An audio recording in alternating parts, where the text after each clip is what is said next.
All right. Good evening. This is President Lemmer. I'm going to call to order the October 26, 2020 Board of Education meeting. If everyone please join me in the Pledge of Allegiance. I pledge allegiance to the flag of the United States of America and to the republic for which it stands, one nation under God, indivisible, with liberty and justice for all. Thank you. All right. Let me do a roll call of the members since we are meeting virtually this evening. Excuse me, Trustee Collins. Here.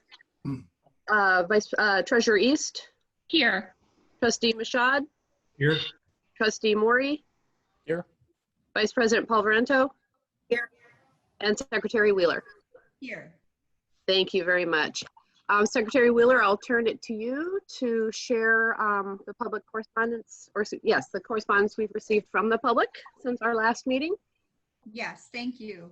We did receive correspondence from a group of 119 parents in our school district, representative of well over 172 students in the district.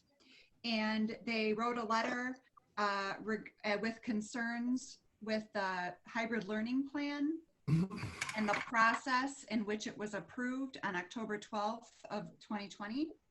Their primary concerns included limited representation of all teachers and staff members. They had concerns for the vote for the plan in spite of discussions of board members, discussions and personal reservations, concerns with parents and community members having no opportunity to review the plan before our meeting on October 12th.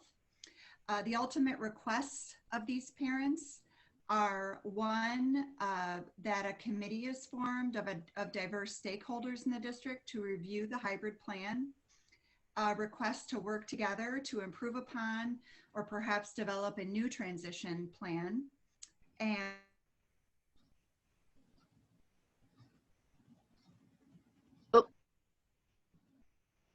Tammy, we've lost your audio.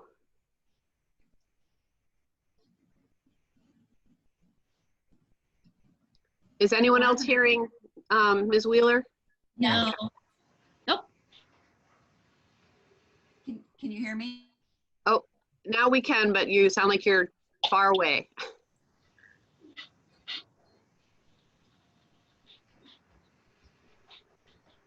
Can you finish up the final points that were shared from the letter and the survey?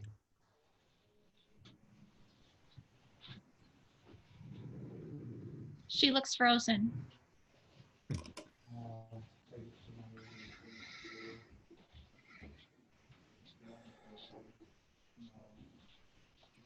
Okay, we'll try to circle back to Secretary Wheeler. I'm sorry, can you hear me now? Yes. Okay, where did you lose me? You were on the third point, I think, from the letter and the summary of their concerns. Okay, did I get to their ultimate requests of the 119 parents? Form committee worked together to revise or replace, and that's about where we lost you. Okay, working together to improve upon or develop a new transition plan with a diverse group of stakeholders in the district, and to provide a plan to parents and public prior to voting on it. And there was also a survey included in the email attachment. The survey was titled "Has-Lit Parents Dissent?" Parents were also, and the survey was lengthy, and parents were also given an opportunity to provide reasons for not supporting the hybrid plan. All of these reasons were listed. And we also received several emails from the community regarding the vote to move forward with the proposed hybrid plan. The emails included questions, concerns, and comments about the process and feelings toward the hybrid plan.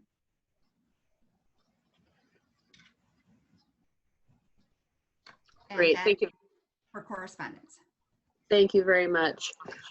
We'll move now into the public comment period. And for anyone who might be new, just a reminder that this is the board meetings are for conducting business of the district. And while we do make public comment time available, it is not a back and forth dialogue with board members. We will take the information under advisement. And we'll either follow up or direct district staff to follow up as appropriate. We are able to give each individual member no more than 5 minutes, or up to 5 minutes, I guess I should say, to speak. And for those who are online with us this evening, the mechanism for getting in the queue for public comments is to use the raise hand feature by clicking on the participants icon. And then there might be, depending on the frame of your computer, 3 little dots, and it'll give you the raise hand option. There is a call-in feature, so anyone who's on the phone should also be able to utilize the audio via the phone number. Or worst case scenario, if anyone is not able to utilize either of those functions, we do invite you to send an email to webmaster, WEBMASTER, at hazlet.k12.mi.us. And Mr. Casson, our technology director, is monitoring that box as we speak and would be willing and able to share those comments with us this evening. So I'm going to go ahead. I do see people are in the queue already. So I'm going to go ahead and invite Mr. Casson to please, oh, and just for the process, Mr. Casson will unmute you as you're being recognized for comment. And the first person I see is Diane Littleton.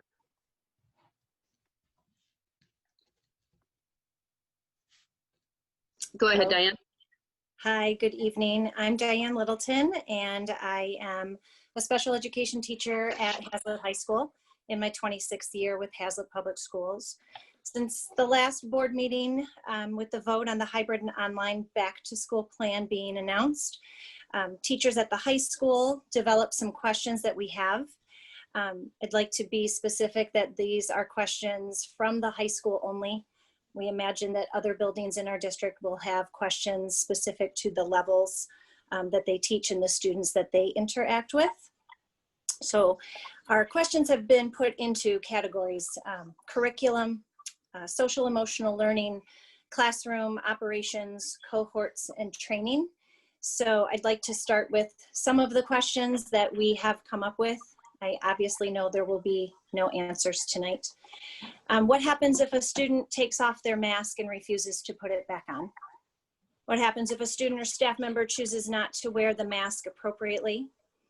Can we ban face coverings that are determined to be ineffective?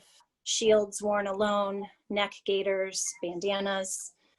How are food and drinks being handled at the high school when a student arrives with their Big B and drinks it in the hallway? Is it permissible? Or will there be restrictions to food and drink consumption? If there are restrictions, how will those be enforced? What happens if a student becomes ill in the room? How will we manage potential shutdowns when cases inevitably surge? Will we shut down midday? When a shutdown happens, will an all district message go out via email? What happens when groups of kids miss the memo and show up? Are we allowing parents and guardians to enter the building for meetings or to drop things off for their students? What about deliveries, construction crews, technology staff? Since students will not be allowed to use the restroom during passing period, how will those passages be managed on the teacher's end during their class time? Who will police mask wearing on buses? Will drivers be trained in how to handle students who don't comply? What happens if a younger child comes to the bus with no mask? Will the bus stick around while an adult comes to retrieve them? Who will police mask wearing at our entrances in the morning? Who will pass out masks when students show up without them? Will we only have one entrance open to minimize traffic? At what time will students be allowed to come into the building? If students are dropped off ahead of time, will we make them wait outside in the cold or break protocol? Will our arrivals and departures be staggered? What happens if a student does not have their supplies for the day? Pencil, paper, forgot their Chromebook at home? What surfaces will be cleaned by teachers and what will be cleaned by custodial staff? What happens if I have one student in the blue cohort and 15 in the gold? How will I maintain lesson continuity and equity with classes being such different dynamics? Will parents be able to change cohorts if it works better for their schedule? At what point do we say, you're stuck with it, this was your choice? Who decides what curriculum is important and what curriculum will be getting cut? What kind of time will we be provided to work on determining what curriculum to cover? What is the expectation for when we fall behind in curriculum? When will we have time to train on all of these new items while continuing to teach full-time? How does our new audio system work? Will our new audio system work with masks? How will we accommodate students who are hard of hearing and need proximity or lip reading to understand? How does the new smart technology work? What happens if we have an outbreak in one class at the high school? What happens if we have an outbreak in 3 classes? What will happen if we have an outbreak in one building and not another? Are we looking at the medical differences in the disease in small children versus near adults, in that high school students are impacted at a higher rate than elementary students? How will we keep preparing students for post-secondary life if we can't even cover our curriculum? The AP courses, the curriculum is set by the College Board. How equitable is it to split a teacher? What will happen to our special education and 504 students who are currently getting small group work time on Wednesdays? These services will be unavailable with the new plan. What will happen to our special education students who are currently getting small group work time 2 days a week, Mondays and Thursdays, or Tuesdays and Fridays? What surfaces will be sanitized each night versus deep cleans on Wednesdays? What will happen if we run out of hand sanitizer? What will happen Ms. Middleton, I apologize. You've reached your 5 minutes, but I hope that you'll, if you haven't already, that you'll share this list of questions we would with be us happy and the administration. We'll be Thank happy to send it to the board. Thank you. Next, I am showing Michael Brooks. Yep, I'm here. Welcome, go ahead. That's awful hard to follow. She was spot on. I didn't have to go there. That's hard. I just wanted to make my point from a parent standpoint. Obviously, we have a small conflict of interest in this house, but I'm speaking for my 2 kids and me, not the other person that's here. I would just ask at the board, I was going to ask that, but it sounds like you're going to go that track. Somebody stands up tonight and says, hey, we need to relook at this plan. How can we cut contact time in the middle of the year or even now? That plan, they might as well stay home. They're getting more teacher contact time. How fair is it to the autoimmune kids who aren't going to get any live contact? It just doesn't, how you could pass a plan that takes contact time away, it just doesn't make sense. And my other big point was, we can't talk about going back to at least 2nd semester. We have 2 semesters for a reason. My kids are getting great grades. They've always gotten great grades. And if they had to go back before the semester ends and my kid lost a grade, we're talking about grades now. We're not talking about mental and emotional contact. I would hate to see my son or daughter lose a grade because they lost contact time with a teacher. It doesn't, it's like changing the rules of the game in the middle of the game. So that's really, I can tell you right now, the teacher in this house is teaching her tail off. The kids in this house are learning. We have an awesome staff. Things are great. Kids are learning. I think they need to be commended for that, number one. And then the other thing I would like to know, and you can look into, since we hopefully have time till 2nd semester, how are the kids' grades? Are they up? Are they down? Are they getting better grades now that they're online? Are they going to, if we put them back? And if we put these kids back in the classroom before 2nd semester, it would be a 3rd learning environment change that they've had since March. And if you have to bring them back, it'll be the 4th learning environment change. That doesn't make sense. So I just wanted to be sure that my son or daughter is not going to be affected because they got to go back in late November and change their whole learning environment. That's not fair to them. That's not right. That's why we have 2 semesters. And that's all I have to say. Diane Littleton, you rocked it out. I'd love to see some of these answers because there's things I didn't even think about. The other thing is that the rumor is, and I don't know if it's true, that we can't keep the 2-hour block schedules because of shared staff. Well, I would assume that we'd be smart enough to be able to hire some more staff if need be, because we didn't use any transportation budget from last March until June. So there's money there somewhere. I'm just saying, go back to the drawing board and make it work. We're a great community. We have a great staff. We have a great school board. You guys do a great job. Make it better. Demand that we make it better so it's equal for everybody. Thank you. I'm getting out of here. Thank you very much, sir. Next, I'm showing Patty. If you can introduce yourself with first and last name, please. Good evening, Tammy. Patty McPhee. I have a junior. I'm here again to say I'm supporting the process. We're trying to get back to face-to-face back in school. I asked my daughter today how she was doing and what she liked and disliked about it. She needs FaceTime with her teachers where she can ask questions directly. Her one critical comment was some teachers aren't aware that there's instruction time and then they have time to get work done. A lot of her teachers just talk through that time that she's supposed to be getting her work done. She's got a lot of extracurriculars where she's not home and she's struggling with getting all the work done, which she said she would be right on top of it if she were in school. No emotional issues here, but I have a lot of friends whose kids are having some real struggles being stuck at home doing school. I remembered that most of us wanted to be back to school. I hope you will hear our voices and listen to us. 119 responses on that were from the community, teachers with kids in the district. But I don't know if that's all that representative of all of us. We did do a survey. I'm fine with my decisions back then. And I see most of your Facebooks have a lot of traveling, vacation, family get-together. So I'm kind of really not buying it. If you have fear, stay home. Stay at home, do virtual school. It seems like people are very willing to get out and go to restaurants and get some takeout, come to, all our workplaces. We're managing it fine at our workplaces. So let's get back to school safely. And I do love the We Heart Our Hazlet Teachers logo. Mine is just, my kid wants to be back to school. Thank you. I'm good. Thank you very much. Next, I have David Gott.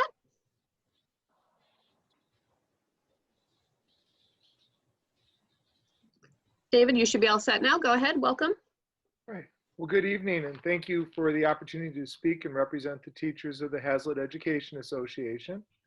Over the past few weeks, we've had the opportunity to meet with the administrative team and the Board of Education to discuss our concerns regarding the hybrid plan.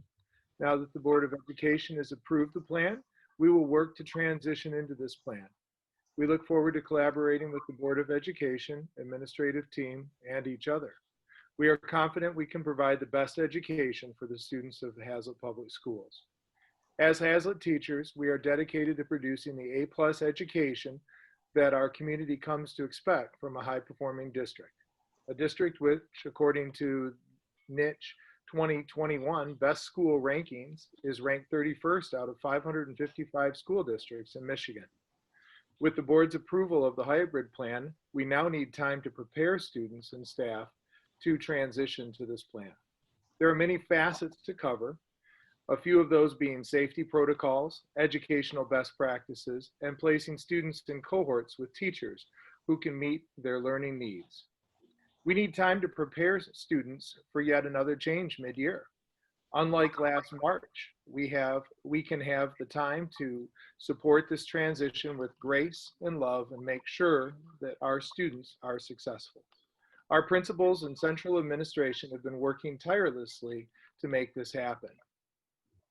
Our teachers are collaborating with each other so that if a child's teacher is changed, the transition will be a positive and as seamless as possible. Also, we have a hybrid schedule that 91% of our membership did not endorse because of the deficits that it poses, and we will try to overcome that. All of this planning takes time. We simply cannot move from one platform on a Friday to a completely new platform on a Monday. Keep in mind that we're still teaching full-time while doing all of this planning. For these reasons, we strongly support waiting to implement the hybrid plan until January 4th for elementary and a semester for secondary. We appreciate the time that the board and administration have put into discussions with the HEA over the past 2 weeks. We were able to express the many challenges we face as we move toward a hybrid schedule, our desired outcome, and more. In looking forward, we strive to implement a timeline that will allow us the best chance to succeed while working with all of the stakeholders to improve our current plan or develop a new learning plan altogether. Specifically, one that has the support of the Hazlet Education Association. Again, we strongly recommend not transitioning to hybrid until January 4th for elementary and at semester and only for secondary, and only doing so when COVID numbers are at a level deemed safe for transitioning to this plan. The HEA is very grateful to the Board of Education, Superintendent Cook, for listening to our concerns. We are hopeful that we can come up with a plan and a timeline that will be one worthy of the A+ Hazlet Public Schools name. Thank you so much for your time, everyone. Thank you very much, Mr. Gott. Next, I am showing Anthony Graybosch. Good evening. Can you hear me okay? We sure can. Awesome. So suppose you open a business or you open a school. You know things are going fine. Oh, no one's sick. What you mean to say is, as far as you know, no one's sick. Okay. Suppose though that as far as you know, no one's sick, but maybe some people do have it and they're spreading it within the community. You look at the number of cases, and obviously the number of cases increases is not the same thing as the number of deaths. So serious illnesses increases, although we're not tracking serious illnesses as well as we are fatalities. Suppose you spread it. That's on you, whether it's the gym over on Park Lake that had 30 people in it last night that didn't look like they were socially distancing, or it's a school. If you cause people to become ill who otherwise would not have become ill as a result of opening something, that's your fault. Now, if you have a business, I mean, it's a free country. There's no asterisk in the Constitution that says except during pandemics. Granted, public school is different. Almost all of your money comes from people who don't have kids in your school. And so the idea that your primary responsibility is to serve the alleged needs of parents who complain about not having in-person school and to ignore other interests, particularly teachers. And it's very painful to hear teachers like so obviously afraid, and to also hear from so few teachers, which very much is the hallmark of fear itself. You know, sort of setting that aside, we have to be more careful about our definition of success. Oh, we opened the school and none of the kids died. That's good. That's only a partial success. There are other obligations. Winning an election for the school board or having a kid, both of those are sort of revolutionary acts, but neither of them entitle you to endanger the interests of people who are not your family members. So I would encourage people to be a little more concerned about the interests of the stranger and a little bit less viciously grasping. Now also, I would like to comment on forecasting. If you do a forecast in the physical sciences, you have the benefits of knowing that the underlying laws of reality are not going to change. As if you throw a ball when it's in midair, like gravity isn't going to change. Here, what's going on? We have social distancing fatigue. We're on the cusp of entering regular flu season. As temperatures drop, the lifespan of COVID on surfaces increase, perhaps by a factor of 24. As humidities go down, the COVID particle-containing aerosol can spread more easily.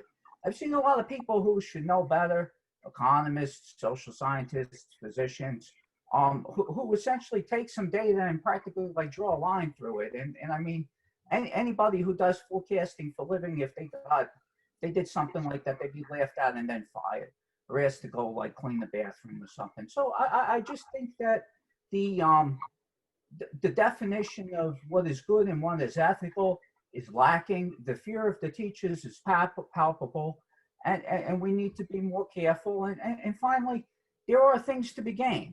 I mean, if you wanted to scientifically force kids' education, if what he cares about is education, you could shave 5 years off of the 13 years we spend.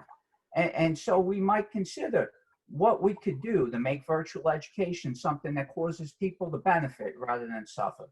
Thank you for your attention to my remarks. Have a good evening. Thank you very much. Next, I have Amber Dale. Hello, can you hear me? Yes, we can. Go ahead. Hi, good evening. My name is Amber Dale, and I am in my 6th year of being part of the special education department at Hazlet High School. And I would like to continue reading some of the questions that Diane Littleton started earlier. Great, thank you. Will we have chargers for Chromebooks? Will we be able to use our charging carts, or is that communal property? If not, what will we do about plugging them in? No rooms have enough plugs. Will we have headphones for purchase or to borrow? What happens if a student needs CPR? Am I expected to perform despite the risk to my life? There are students that require hands-on care for medical reasons. Who will be responsible for providing this close proximity care?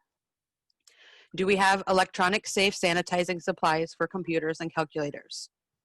How will we roll out all of these plans to the students? How will we roll out changes that will inevitably come with students in 3 cohorts? How will we announce a return to remote learning as necessary? What are best practices for asynchronous learning?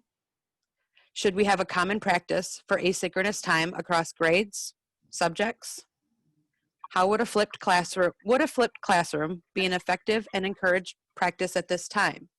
If so, I would need training on how to best run a flipped classroom. How do we handle parent communication with 3 different groups on 3 different schedules for each of 5 hours? How do I support the mental health of students when I cannot come within 6 feet of them? How do I support a student who needs to speak with a bit of privacy when I cannot come within 6 feet of them? How do I help students one-on-one when I would normally stand or lean down next to their desk, but again, cannot come within 6 feet of them? How do I support my colleagues when my own mental health is stressed to the brink? How do I get support from administration that is already stretched to the brink? Can we have a reprieve from the 24-hour email response rule? Can it be expanded to 48 hours? Without being able to come in close proximity, how do I keep students from touching each other when they want to? Will teachers be notified of which students test positive in effort to guide quarantine? Can we compel symptomatic students to test before returning to school? Will we go by the word of the parent that they are negative? Or will we require a number of negative tests before they return to school? How will we complete fire and tornado drills? How will we distance during the time it takes to move classes? What is the process for students with symptoms during the day? Where will they quarantine? Who will supervise? What if there is more than one student? If a teacher needs to leave due to a social emotional issue, how will coverage work? What will happen if a teacher has a medical condition that precludes them from being in the classroom? What happens when a teacher takes a sick day and no subs are available? Will teachers on their planning be expected to cover? Will administration? Will we combine classes to be sure there's an adult in charge? Who will organize cohorts? Will parents be able to choose a cohort? Will cohorts be organized to be made even size classes across days? Will different cohorts use the same Google Classroom? What happens if we have a snow day or a delayed start? Are we prepared for multiple teachers to be off at a given time due to health? How will their classes be covered, especially if the teacher will be out for multiple days? Do we have enough substitute teachers willing and able to be in the classroom at this time in the district to accommodate this? How will substitutes be trained in this very complicated system? Will they be granted access to Classroom, to Skyward, to other tools? How will a teacher homesick or with a child sick be expected to communicate these policies and procedures with a substitute? Will traffic patterns be enforced in the hallway? Will students be able to work together like group work? If yes, what type of paperwork should be maintained in case contracting traces become necessary? If we run out of PPE or do not feel comfortable with the amount of PPE required, how will it be provided? If we transition back for this plan and then require a period of online learning due to an outbreak, will students be provided with the mental health support during these difficult transitions? When students have 504 or IEP accommodations, what will the protocol be for ensuring these supports are implemented? 504 students typically report to the counseling office, but based on space limitations, how will these students be supported during a given hour? What will the protocol be for students who have medical clearance to not wear a mask? Will they be able to work in the same classroom as other students? If not, who will be responsible for providing instruction? How will we Thank you, Ms. guarantee? Bell. We've unfortunately reached your 5 minutes, but again, I welcome the questions being submitted so we can review those. Thank you. Thank you. Let's see. Looks like Larissa Vessel, if I'm pronouncing that right, I hope. You are. Hi. Hi. I am a math teacher at Hazlitt High School, and I'm going to go ahead and pick up where Amber Dale left off. I was trying to follow along and do both, so I think I'm picking up in the right spot, but we will be sending you our questions as well. Okay. What about students who need to take oral medications during the day? Will the office staff still expected to handle these despite the proximity and mask removal? When working with a schedule, can staff work from home during remote learning portion of the day, or will they be expected to remain in the building for the duration of the school day? If the latter, what is the rationale for doing so, especially if staff has already shown success with teaching remotely? Are we really able to say that once a family makes a choice for their method of learning, that they are locked in for the duration of the school year? Once a choice has been made by families for attendance purposes, will we continue to be expected to adhere to the 9-day window, or will we insist on synchronous learning being just that? Log on when you're expected and not if you are absent. How will teachers handle attendance? Are we checking in-person students for seat time and all pending assignments for remote student turn-in days? Is there more robust learning, a learning management system that would allow for online attendance taking for remote students? What if a student who is in person decides they don't want to come to school on that day? Will they simply complete their work of the asynchronous class? How will teachers be expected to track this for online attendance? What is the protocol for teachers with elementary age kids on their asynchronous days? What if a teacher's child goes to childcare that is shut down due to an outbreak? Will the teacher quarantine? Will the students? Who is doing contact tracing for the district? Will it be a new hire or something else added to our already full plate? How will the library be used? Will students be able to check out books? Will students who can't or won't wear masks be able to have remote learning for their safety? Will we be able to check out the Viking room or collaboration areas at the 4 corners?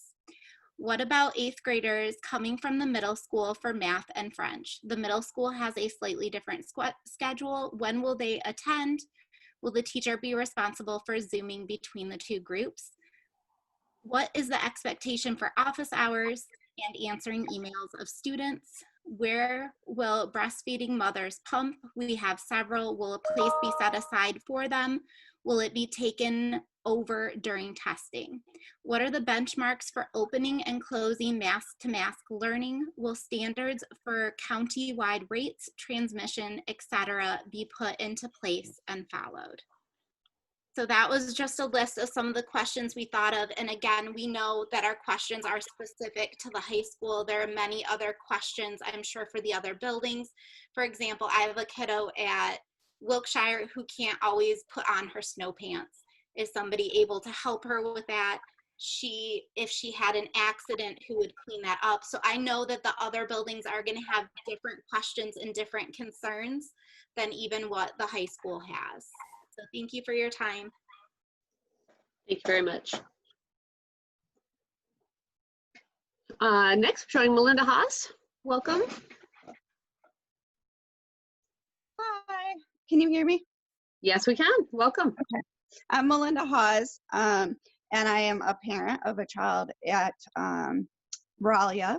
And I want to first just say that I completely echo the concerns that were brought forward with the survey, and also that had the list of all of those questions that have been read aloud during public comment today. And I think that it's really important for the board to just take a step back and look at the process from the beginning and the lack of inclusion of voices of parents, voices of kids from all grade levels, voices from the teachers, and really say, what are we doing when we try to move forward to a hybrid plan? Because it's people's lives on the lines. Like, I get that there's pressure to move forward, and I get that there's huge struggles. I mean, my son is having a really hard time with online learning, and he's struggling emotionally, and he wants to go back to school, but he's too afraid because he knows that so many people are asymptomatic. And it's not just about the kids, it's about the staff, it's about the teachers, it's about the faculty, the janitors, the families, and those kids bringing it home, and then households get it. And it just, as my son Drayden would say, it spreads like wildfire. And these are people's lives. These are real people's lives, and they're being put on the line. And y'all are making decisions without including voices that are essential to be heard. And any plan that doesn't have the support of teachers, in my opinion, is not okay. Absolutely not okay. So I really think that that's just the main thing I just wanted to put out there, and really, really strongly encourage you to reflect and make sure that you're taking into consideration all of the questions, and everything is well thought out, but also the science and the data of the schools that have done this already. And we know it's going to rise. We know it's going to rise. We know with the weather, we know with the science, we know with families getting together for holidays, like, it just doesn't make sense. And I agree with the man that spoke, who said, at least until January, the first semester, and have that at least be online, so we can have a well thought out plan that teachers and parents and students can get behind. Thank you. Thank you very much. Next, Stacy Camp, please. Welcome. Good evening. It's really hard to follow those long lists the teachers put together that are all fantastic questions, and many questions I don't think we're actually going to be able to answer at this point in time. I wanted to thank the board for their hard work in trying to get this right for our community. I also wanted to acknowledge the hard work that Christina Snyder put into accurately capturing and summarizing the concerns of our community in the letter that was read earlier this evening.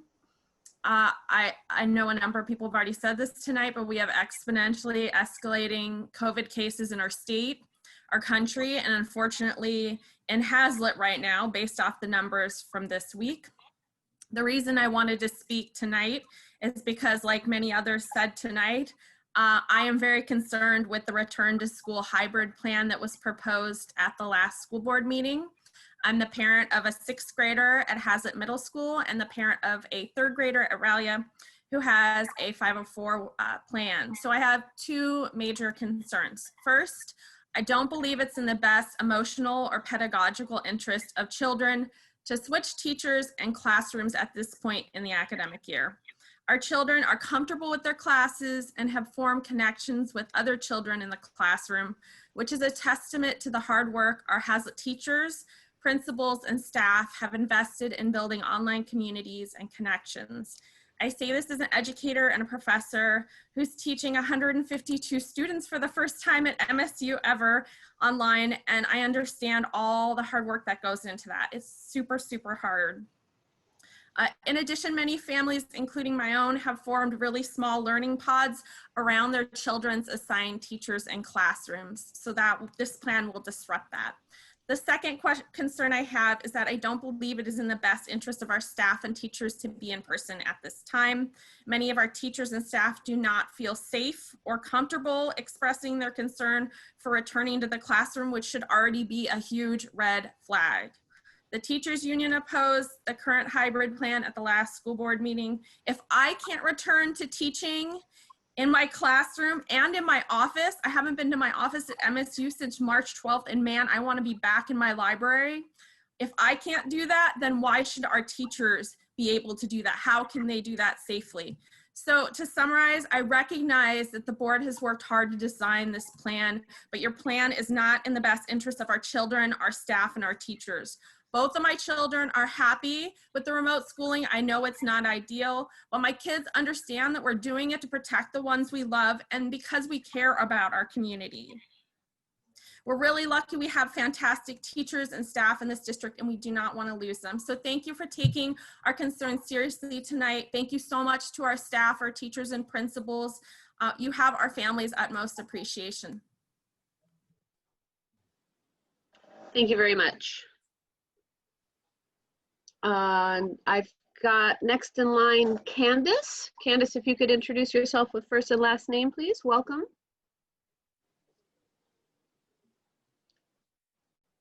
Candace, are you with us?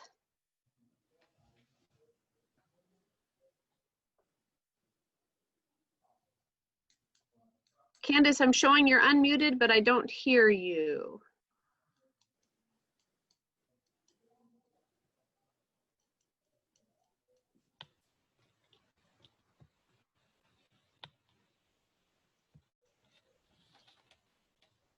Mr. Casson, could we try, I don't know, muting and then unmuting her again?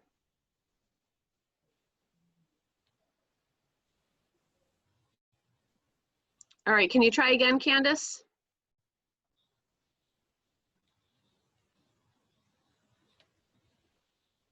I don't know if your mic's not functioning, but unfortunately we're not able to hear you right now. I don't know if you'd like to try calling in over the phone numbers that are available, or try sending us an email to the webmaster address.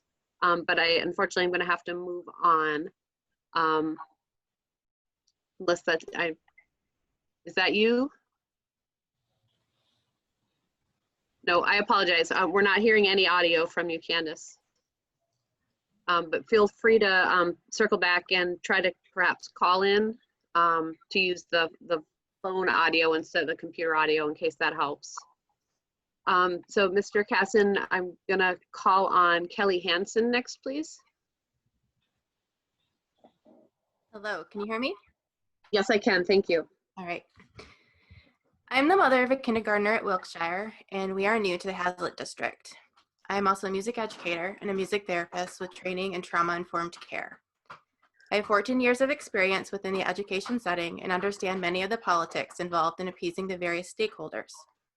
I understand that given our current situation, there is no good solution, but rather we must look for a solution that will be the best for the most, not only in the immediate, but for the long term.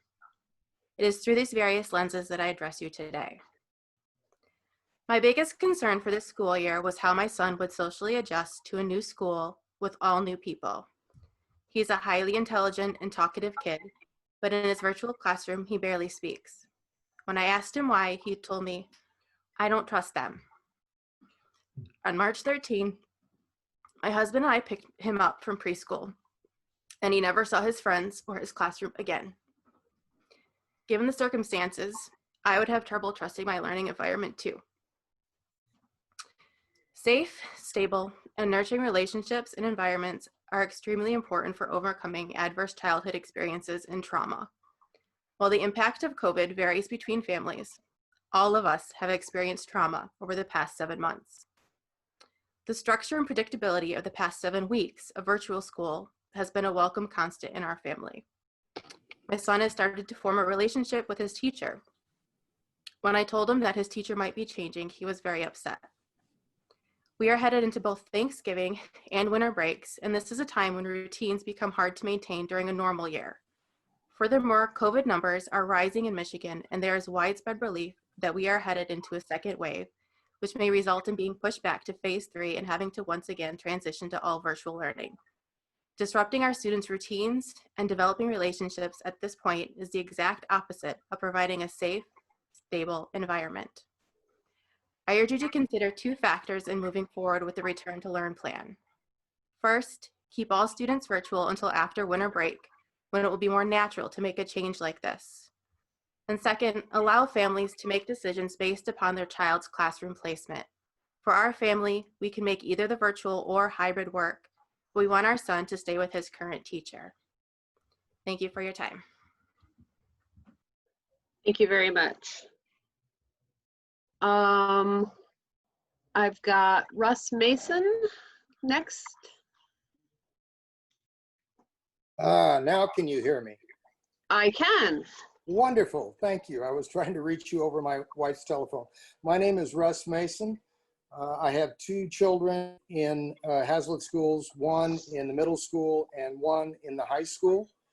Among other things, I'm on the board of the Center for Infectious Disease Research and Policy at the University of Minnesota, and Mike Osterholm is a colleague and friend. And as we've approached this plan to try to get our kids back into school, I asked Mike, what, if anything, would he do to allow this to occur? The answer is very simple. It was one sentence: you can't do it at this point. Numbers are skyrocketing.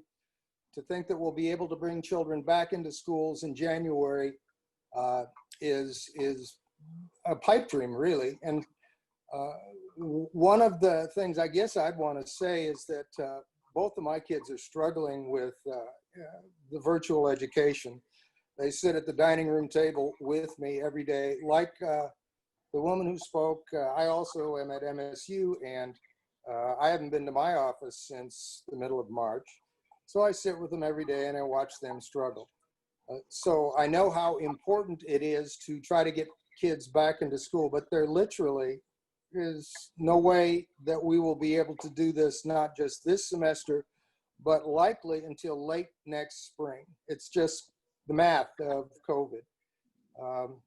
One of the things that I've noticed all along is that we continue to try to struggle and find ways to get kids back into school instead of just truly committing to the reality that we're going to be doing virtual school for the foreseeable future until there are really effective therapeutics and a vaccine.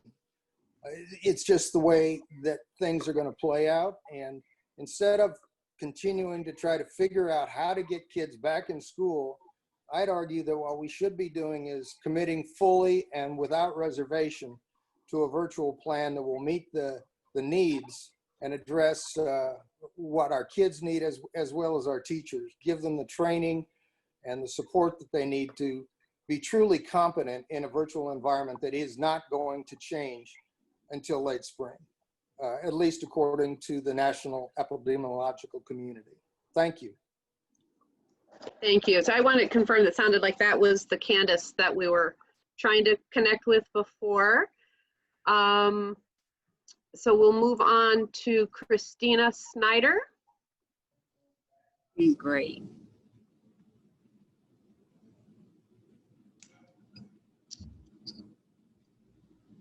Christina, you should be unmuted. Can you mute that? Can you hear me okay? Yes. I can't hear them. Go ahead, I'm Christina. sorry. Can I have to fix my audio. I apologize. We're hearing you just fine. Okay, we'll circle back to Christina. I've got Jay Prevost next.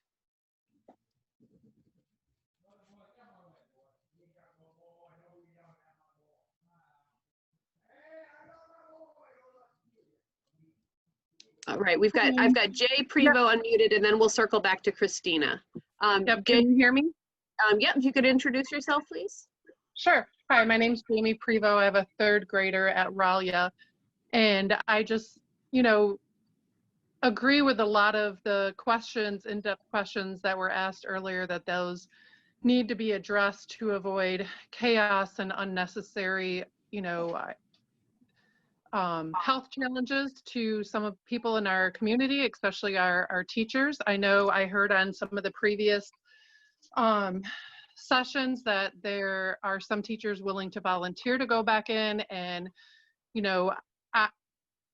it'd be great if you could utilize those resources for the most at high need. But in regards to some comments that were made earlier about kids needing more one-on-one time, I have a child that has a 504 plan, and I have to say, and regardless of whether he did or not, his teacher took one-on-one FaceTime with him to help him through some of the challenges he was having.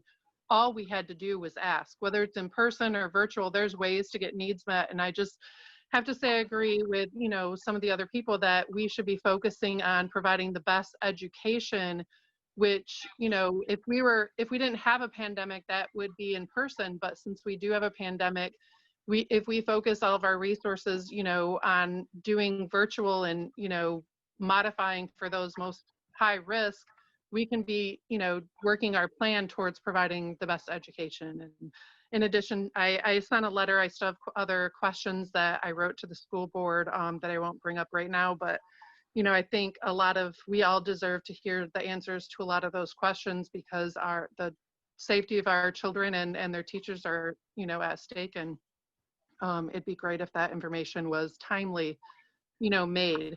I do have one other comment. We're being asked to commit fully. We don't know what it's going to look like in 5 months. One person said we may not, we shouldn't really go back till May. We really don't know, and maybe that's an option. And we feel like getting forced to be locked in when we don't know what the future holds for each of our children, and what the environment's going to take place is kind of harsh. I realize you guys have to make decisions, but it should be to provide the best education versus a false cutoff date of you have to respond by a certain day. I know you extended it, but it's still, you want an absolute answer, and I don't think we have that. What we do have is the ability to provide the best education virtually right now. And that's all I have to say. Thank you.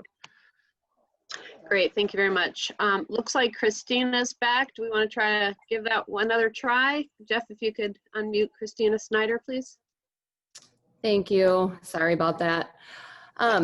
So the parent letter and survey that were referenced earlier this evening, I just wanted to be able to give a little further detail to parents and community members that perhaps didn't participate in that survey. I first want to clarify any misconceptions here. This was not a survey or a letter of discontent regarding simply going back in person or remaining online.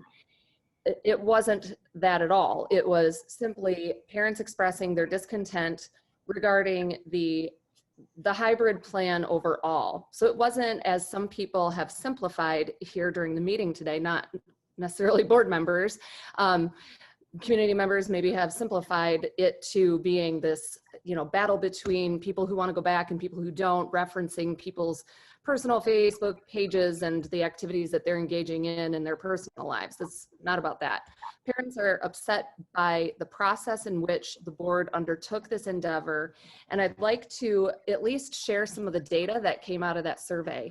I'm going to provide you with the top 10 reasons why parents disagree with this hybrid plan, as evidenced by this survey that 119 parents took part in. I'd also like to note that these 119 parents represent roughly, at a minimum actually, 172 students. And the information is provided in the data that I gave to the board, but it's a minimum of 172 students. So the top 10 reasons why parents do not support the hybrid plan that was presented at the October 12th meeting. First, the new hybrid plan is not endorsed by the Hazlet Education Association. In fact, the HEA president specifically expressed that the union members do not support the hybrid plans for elementary, middle, or high school students. 104 out of 119 parents selected this as one of the reasons why they don't support the hybrid plan. Number two, there has not been enough transparency, specifically with regard to teacher input on this plan. Teachers report being disconnected from the process. That was from 98 parents. Number three, to expect teachers to implement this plan with very little to no voice about the matter is unacceptable. It doesn't stand for the A+ Hazlitt way. 97 of 119 parents entered that as one of their reasons for not supporting the plan. Number four, the new hybrid plan creates undue burdens for teachers at all levels. Teacher burnout needs to be a real consideration. 82 Hazlitt parents chose this as one of their reasons for not supporting the plan. Number five, the decision on October 12th by the board to implement the hybrid plan appeared to be made in haste and without adequate reflection and consideration. 92 parents selected that reason. Number six, board members engaged in dialogue that contained misleading claims, such as referencing schools all around us who are offering face-to-face instruction when in reality many neighboring districts are not. Using inaccurate information to inform a decision of this magnitude borders on dereliction. 82 parents gave this as their reasoning. Number seven, parents were not given an opportunity to provide public comment before the board voted on the new hybrid plan on October 12th, 87 of 119 parents. Number 10, sorry, I'm skipping to the ones that have the highest response rate. So I'm skipping to number 10. I am concerned that my child will be assigned a new teacher as a result of the new hybrid plan being implemented. That was 83 parents. Then down to number 19, I am uncomfortable with making a full school year commitment. That was 98 parents. Number 19, I am uncomfortable with making a full, oh, I'm so sorry. Number 22, the new hybrid plan is not an improvement from our current online learning format. That was 88 parents. So the bottom line really for us was that the process was just not acceptable. It wasn't transparent. Parents didn't have the plan before public comment. And we love this district. We love these teachers. We have pride in our community, and we are so grateful for what our board and our administration does for us and the hard work that you do. But the process that we underwent to get to a decision on this just didn't seem very palatable at all. And many of us really want our teachers' voices to be heard more than they clearly have been. Simply stating that teachers have been involved in the process is not giving many of us very much confidence when in the community we're hearing otherwise from the teachers. I thank you for your time, and hopefully you'll take our data into consideration. Thank you very much. Next up, I am showing Jennifer Sweet.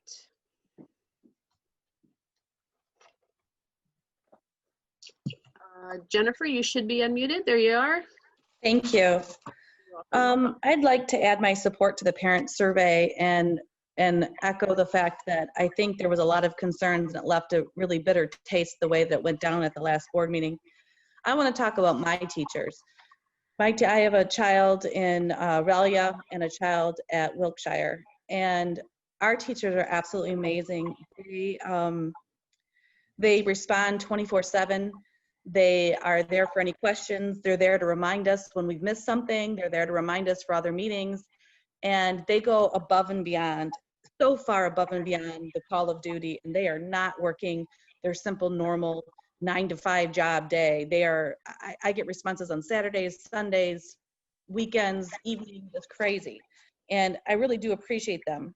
And I think that's part of why the last meeting left such a bad taste in my mouth, is the fact that I felt like they were really glossed over, and it was their concerns weren't taken very seriously.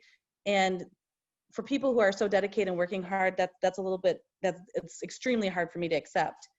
I'd like to thank Karen East and Cammie Wheeler for their leadership. It's hard to be in the opposition, especially when you're getting so much pressure to go back to a plan that, or to go back in person, but I appreciate the fact that you were willing to vote no on a plan that just wasn't ready yet, and that parents hadn't even seen before a vote of the board was taken.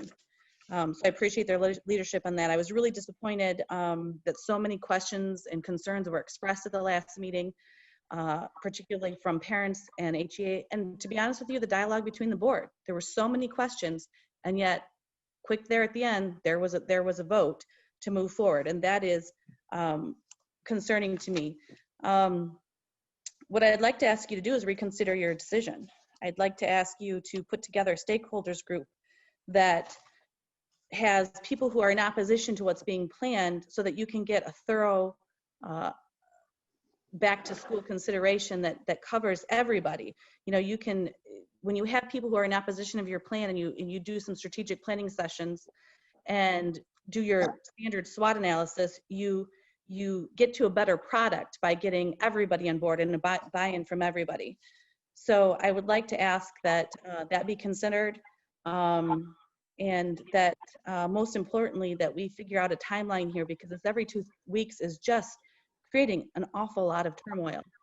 And it would be better spent to say, even at this plan, we're not going to institute it until this date and give everybody a chance to get on board. I thank you for your time. Thank you very much. I've got Jennifer Hanna up next. Okay, sorry about that. My name is Jennifer Hanna. I have 2 children in the Hazlet Public School System, an 8th grader in middle school and a 5th grader over at Murphy. I'm also a nurse, even though I'm not currently working, and I've been on the Ingham Community Health Center board for 3.5 years. I bring up that last part because I was very disappointed in our board members, aside from the 2 who voted against the hybrid plan. I feel like this plan was forced through to make certain parents happy. I recognize that this is a very difficult situation and we're not going to make everybody happy, but numerous issues have been raised. I don't want to repeat all those, but one of the things I found most disconcerting was that there have been repeatedly asked questions about such things as what happens when we do get a positive case that have been brought up at multiple meetings and still have not been answered. Also, as a parent, I found it difficult to commit to a plan for the next 7 months. I felt like neither option was good. Our kids are struggling with the online learning. We're making it work. That's my job as a parent, as far as I'm concerned. They miss their friends, but again, that's my job as a parent to socialize them. But I felt like I had to choose between keeping them safe and a good education. Had information been provided more about when we could expect to implement the hybrid plan, such as entering a particular phase or having a particular case count or seeing a particular trend, I might have made a different decision. I would love for my kids to return face-to-face, even if it's limited, but I have to keep them safe. I also have to remember, like I have an elderly mother, if my kids were to return to school now, I would not feel safe having them around her at this point. So I, as many other people have done, I'm asking you to please reconsider, give us more information, and maybe even give the parents another choice to make that decision. Thank you. Thank you very much. Next I show Chelsea Marble. Hi, can you guys hear me? We can, welcome. Hi, so I just had a few things. I know there's been a lot brought up at the meeting today. I have mentioned before I work at Ingham ISD, so I have a lot of information about the different school districts and what we're doing at the ISD. And it is true, there are a lot of surrounding districts that have opened back up. There's a Montessori school in Lansing, Mason just started, Bath just started, Cole Academy has been going, Lanesburg, Owasso, DeWitt is back full-time face-to-face. The Harwood Center has been open. The Wilson Talent Center has been open. Leslie, Stockbridge, Weberville, and Williamston just passed to start their elementary kids the beginning of November. And then some school districts not too far from us in the Flint area, like Davison and Vassar, they have also started and are back face-to-face, either in a hybrid or a full face-to-face version, and some of them since August. Yes, there are cases. It is going to happen. Unfortunately, it's the world we live in right now. And I don't say that lightly, but I just a question that was brought up before that they said it hasn't been answered. What would happen if there's a positive case? And it has been answered. It's on the plan. There is a contact tracing plan that the health department has put forth that has come from the state and come from these experts from the CDC that say who has been exposed. And in most schools, it's that cohort. If someone has been exposed, then they are out for the 2 weeks to quarantine and then they come back. And is it ideal? No, but that's the way things are right now. But it is in that plan and has been mentioned. A couple of things, I know people have talked a lot about the teachers, and I love the Hazlet teachers. And I know with, just like at the ISD, we have a committee. Anybody can volunteer to be on that committee and have their voice heard. They cannot work with, just like they can't work with every single person at the ISD, Hazlet School District cannot work with every single teacher. They all have the option to put in input. They all have the option to be on the committee and speak up with their concerns. So I know that's what I follow at my job. And it doesn't make everybody happy. And I understand that. And I hope that Hazlet is able to make options for those teachers that it is too high risk for them to come back. I actually go into homes and I am ready to go back because I know my families need it. It's a critical age. I work with little ones, but our special ed kids need more. A loss of 6 months is huge. Let's see. The other thing I just want to mention real quick is, I do appreciate, I followed a lot on Facebook with the parents and the survey. 119 parents really is not a lot when you look at how big of a district Hazlet is. And I know that on those pages, a lot of people think that everybody has that same mindset that are unhappy and don't want to go back to hybrid or back to face-to-face. And I think that for a lot of us who are okay with the plan, okay going back to back, we don't say a lot because we're fine. We don't have anything to complain about. And if you look at how big of a district it is, that isn't really that many kids or that many parents who were involved in that survey. Really, I think what it comes down to is there are two options. And if people do not feel comfortable, it sounds like there's a plan for those kids that they can stay online and they don't have to be exposed. And then the people who want their kids back, we can finally have our kids back face to face. And honestly, I know people have talked about it being a community thing, that it doesn't just affect the kids and teachers, but the community. We are not a private community. Anybody can come in and out of Hazlet as they feel. People can go to other states, can go on vacations and still come back and shop and be around people in our community. So there's always some exposure risk, but I think at school with all the safety protocols, the mask, we are making it as safe as possible. And I think that it's a good start, and hopefully we'll be back full-time face-to-face soon. I also know one more quick thing. I know parents, it is hard for kids to switch teachers. I get that firsthand. I think my son is 10, and I think almost every single year, except for maybe one, he has had a change of teacher. And most of that has been related to the special ed program. It is hard, I get that, but I have a child with special needs. And you know what? It teaches them to be flexible. It's not an easy thing, but it's also just a fact of life that there's going to be changes. And I feel for you because I've been through it many times, but thank you, Ms. Marble. Unfortunately, we've hit our 5 minutes, but thank you for your sharing this evening. I've got a couple more people, looks like. I have a first name, Sue. Sue, when you are unmuted, if you could introduce yourself, first and last name, please.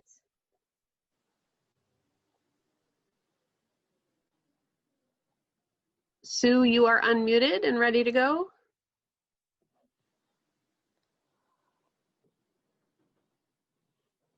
We are not hearing you, unfortunately.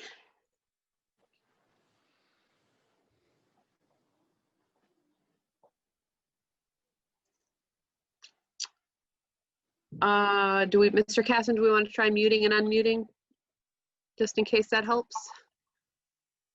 All right, Sue, you've been muted, and we're going to try to unmute you here again.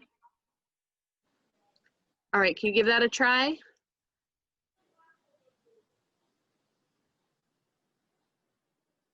All right, unfortunately, I'm not hearing you, so I invite you to perhaps try with another means of audio, or you could give our webmaster email a try. I apologize for that. We're going to move on to the next person in line, Alexandra Sanchez. Hi. Thank you for letting me speak. I am a third grade teacher at Murphy Elementary. And I just want to start off by saying this is absolutely the hardest year teaching. And anyone who knows the teacher knows the first year teaching is supposed to be the hardest. And this is by far 10,000 times harder than my first year teaching. But to me, it's worth saving lives. And one thing that I haven't heard talked about yet in these meetings are the statistics around our Black and brown children. Yes, it's true that the numbers for young children in terms of how they're impacted by the virus are not as severe as adults, but Black and brown children are disproportionately impacted by this virus. And that is due to numerous factors. And I know that the Hazlet community has been working toward becoming more equitable and anti-racist. And I think a rush back into in-person learning is a racist decision because it does not consider those impacts. And we need to fully understand the racist impacts of this virus and the way that this pandemic has been unfolding. And so there needs to be more time and more consideration into how we can do this safely and how we can actually look at statistics of when it's safe, because risking one single life is not worth it. I will continue to go through the amount of mental and emotional turmoil that I've already gone through this year teaching. To me, that is so worth saving our children's lives. Thank you. Thank you very much. All right, it looks like I don't see Sue back in the queue. Mr. Casson, have we received any emails? No, we haven't. There are no emails.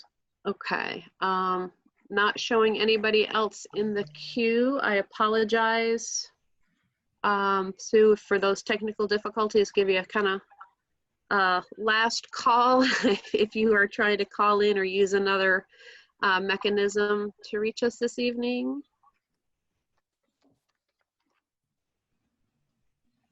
Otherwise, it looks like we have heard from those who are interested in speaking this evening. So I appreciate all of the comments and information. And we will go on to the next agenda item, which is the superintendent's report. Mr. Cook. And again, thank you to all members of the public for participating this evening. Thank you, President Lummer. I just have a few items as a part of my report. The first two things involve Hazlet High School and the convention. A shout out to that group. Hazlet High School has been doing College Board testing over the last few weeks.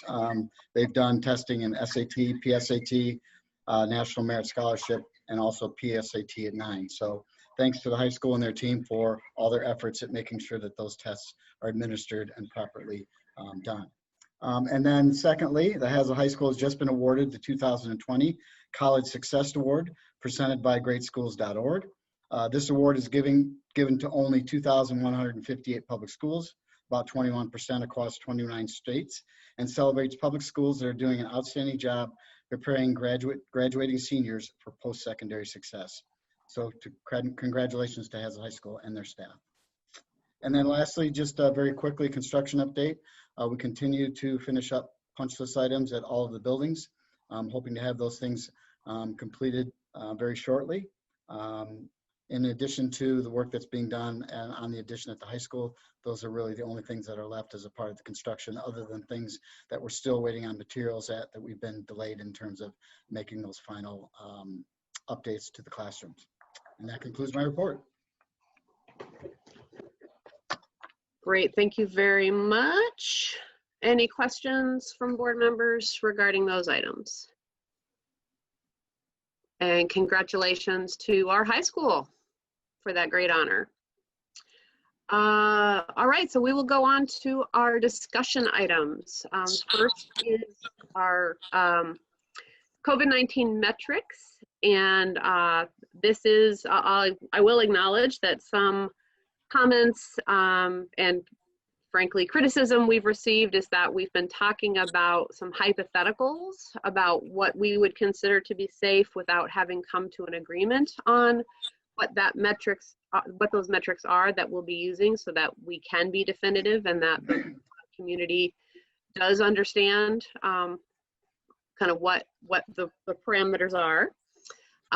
So Mr. Cook, you have some information for us. Oh, we've got return plan update is loaded. I don't think that's what we're on right now, is it? Actually, I've combined the PowerPoint Okay. into 2 discussion items. So the first Okay, will thank be you. a discussion about the COVID-19 metrics data. So the first thing that I wanted to go over is our criteria for return to face-to-face instruction. We've been talking about this at length over the last several months. First and foremost is meeting all the safety protocols required in the My Safe Schools Return Plan. We've talked about those over the last several board meetings. One of the things that I did want to point out that with the elimination of the governor's executive orders, the phases that we've been talking about are really not part of that anymore moving forward. However, and I've received some questions with regard to the safety protocol in the return to school plan. Those were all approved as a part of our response to return school plan. So as we approved all of those protocols back in August, those were part of our plan moving forward. So even though the executive orders are not in place any longer, those protocols are still in place for our district moving forward.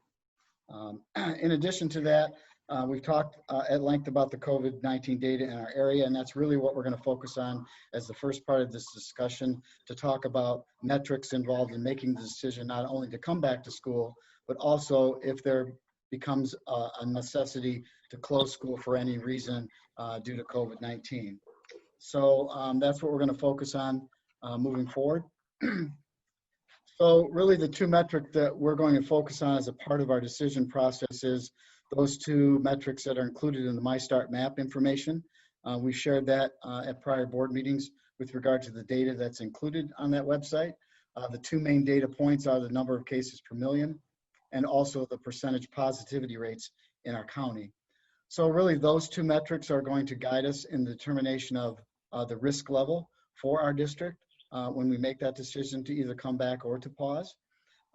In conjunction with the health department matrix that we've talked about in the past, we will take that county level risk determination as a part of the MyStart map information, along with known number of cases or evidence of transmission within a school building. And really, that will be the framework for deciding how we're going to move forward with regard to the decision of either opening or having to close. So I would like to first of all just share the current My School Start map data. This is as of October 21st. There's a small delay in those numbers. These numbers probably will be higher, as we've all heard the cases have been rising in our area as of recent. But as you look at the MyStart map, it basically lays out 2 levels of metrics. One, as I mentioned, the positivity rate, and also the number of cases, average cases per million.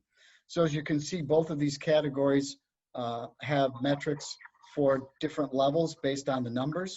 And those categories are rated on low, medium, medium high, high, very high, and highest. And so depending upon where those 2 metrics land, that gives us some decision points in terms of determining that risk level moving forward. So as we look at the data in our area now, at the state level, our average positivity test rates are 5.1%, and our average cases per million are 142.6. In our Lansing region, we're seeing 4.5 and 121.9. And then in Ingham County, specifically, we're seeing 3.9% as average positive test rates and 98.7 per million. So as you look at the average positivity rates, all of those numbers fall into that risk level of medium on the MyStart map. And then when you look at the average cases per million, those risk levels are in the very high range, between 70 and 150. So really the first decision point in determining how we move forward has to do with the risk level. And I will share next the matrix that the health department has put together in terms of helping us make that decision based upon those metrics that I've talked about before.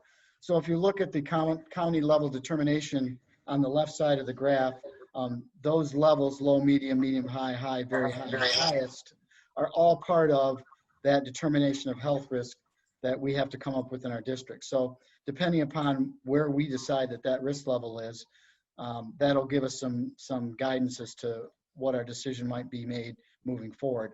In addition to that, we also have to look at the number of cases in our school buildings. That's the first column. And then also the known cases by students or staff with no ongoing transmission. And then the final category is buildings with evidence of ongoing transmission and positive cases. So if you put those two metrics together, the first thing that we need to determine is what the risk level that we're comfortable at based on those MyStart metrics. So as you look at the number of cases in the building, that first column being none, you can see the green level areas that are highlighted there really talk about in-person instruction. So when you get to the green areas, those are the levels which the county has determined that you can have in-person instruction with mitigation measures.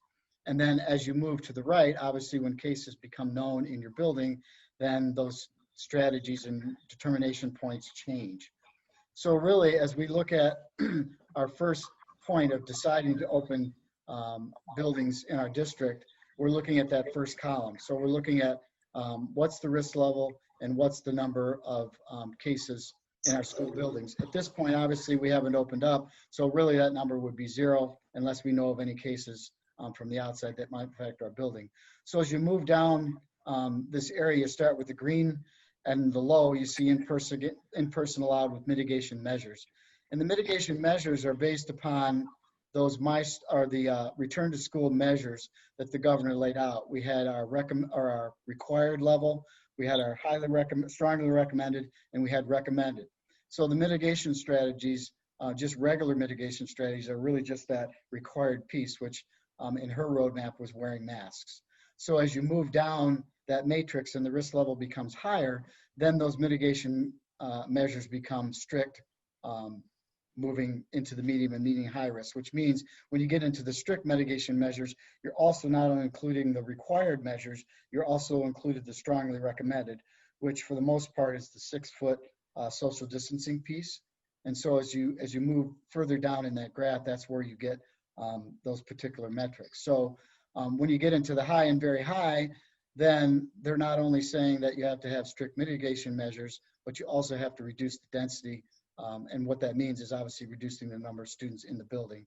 And so as we look at developing these measures, we're taking these things into consideration. So when you look at hybrid, which is what the board passed last board meeting in terms of what method that would be, it's already including reduced density to begin with. So it allows a higher level of risk because by definition, we're starting out with that point of not allowing all the students back into the building. And we're also starting with strict mitigation measures, which, as I mentioned, include wearing masks, social distancing, hand washing, and all of those procedures that were outlined in the return to school map. As you get to that highest level, obviously that's when we have to return back to remote instruction when that level of risk gets to a point where we have to shut down school, even when there's no known cases in the building. And so as you move to the right, as I mentioned, when we find out that we have cases in the building, then we're required to if we follow this matrix, we will then follow that protocol in terms of enforcing stricter mitigation and or contract tracing, cleaning buildings and such to get us to a lower risk level in terms of having to decide whether we can continue to stay open or we have to either pause or shut down for a period of time. And this matrix really goes by building. And so this guidance is really by building. So you might have a building that has a cohort that tests positive or someone in the cohort. You might have to shut down either the cohort, a certain level of cohorts, or the whole building in total. And really, as we've mentioned in the past, all of those decisions with regard to known cases and deciding how we're going to do the tracing and all of those factors involved will be in collaboration with the health department in terms of getting us that guidance of how we move forward. So this is really the main crux of what we're going to talk about in terms of deciding whether the health data in our area is safe for us to return, or we get into the situation where we have to close. And so what we tried to do is to come up with a decision matrix really based upon those things that I mentioned earlier. Really, so you have three options. You're starting in hybrid. You're forced to close down because of conditions, whether that's either by classroom, building, or a whole district, or you're at the level where you can return to full in-person instruction. So those are kind of the three areas that we started to develop. This is just a draft document, but really what we would like to discuss tonight is where the board feels comfortable with regard to these levels of risk and where we might set these decision points to making a decision with regard to opening or having to close at any time. And so if you look at the test positive rates, the reason that these numbers are high is because if you go back to this piece here, you're in that first column. You're in there that there's no known cases in the building, and we're already beginning in a hybrid method. So if we were to start with hybrid, it allows us to afford a higher level of risk in determination on these two metrics that I've talked about, the test positivity and the new cases per million. So, and as you can see, the right of this document also talks about no cases in the building, and it also talks about guidance from the county health officers in all of the cases where we have some type of case reported in our building or transmission that's moving forward. So I guess at this point, President Lemmer, I just open this up for discussion. I know Board Member East was critical in helping us putting this data together, but we also talked about this at committee meetings. So really for me, it's deciding where these levels are so that when we get to these certain points of either deciding to open up or close down, are these metrics where we feel comfortable moving forward. And I do want to stress, we did meet with Linda Vale in our finance committee meeting this week, and she gave us basically the guidance of this document for moving forward. The Am County Health Department is not going to say whether it's safe for you to open or not. They're basically just going to point to these metrics, and they're also going to guide us if there's in fact cases in our building and how we will move forward when that happens. So this is really kind of where the point we're at, is to take this matrix and develop metrics that we feel comfortable with moving forward, whether that's hybrid, whether that's when we have to pause or suspend, or when we're at the point where we can return to full in-person instruction. Has Linda Vale brought up at any point the ease of getting a COVID test? So I know in some areas, as case numbers are rising, some testing locations are changing to where you need a referral from your primary care physician, kind of going back almost to where we were in the spring, where we had limited numbers and they were really trying to kind of target those with symptoms or who had been exposed. Is Linda giving any kind of updates as far as that? Because that'll affect some of these numbers. She didn't bring that up in our meeting with her before, but that's certainly a question that I can ask her. President Lemmer, can I address Molly's question as well? Yeah, I was going to say, because Linda did address Finance and Facilities Committee. So I'm wondering if we could get a little report out on some of the questions that were addressed at that time. Well, could have asked you as well, Karen, sorry. She didn't address that sort of question at all.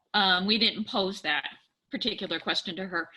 But I would think that that question is going to be a factor in what the health department is going to advise the school if, in fact, there is a case and they have to perform contact tracing, because they've already, indicated us in the general guidance that they could ask the school to close a room, a building. It will all depend on the circumstance, but they could ask for some return to remote for some portion, simply based on their inability to do contact tracing in a quick turnaround. So they could ask you to go remote for 2 to 5 days or a longer period of time for the contact tracing component.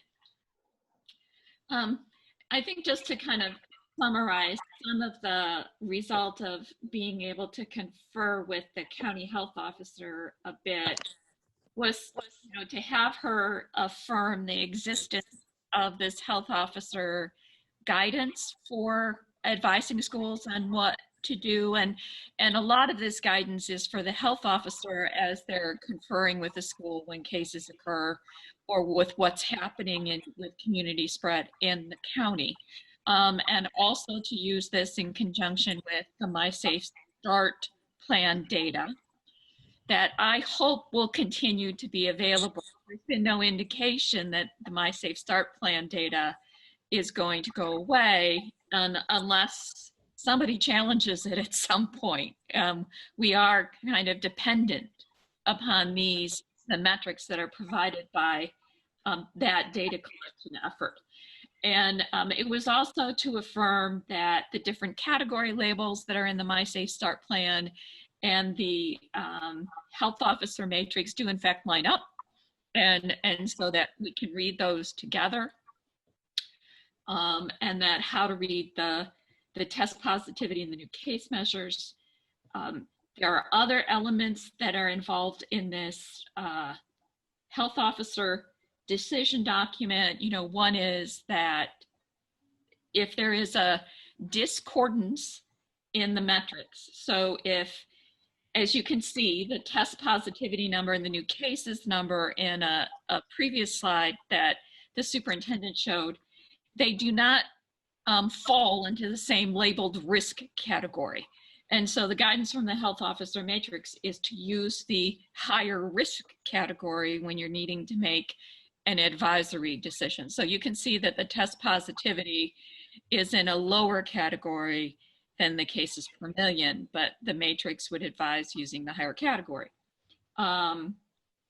There's also some discussion in the matrix about looking at trends in the data. And when you're looking at a public health situation with to identify a true decreasing trend, you're going to look across a larger number of days. And the document uses a number of 14 days to measure a decreasing trend. When you're in a public health situation for increasing trends, you're going to look at a much smaller number of days because you want to respond if you think that there is a spike going on. So in that case, you're going to look at 3, maybe 5 days of data to see an increasing trend.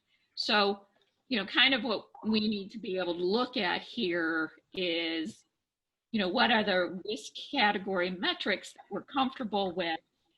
And then how do you use this concept of trend across multiple days when you're looking at the metric? Because you probably can't use the metric for one day. You probably do have to look at a trend. So we've got to decide what that is.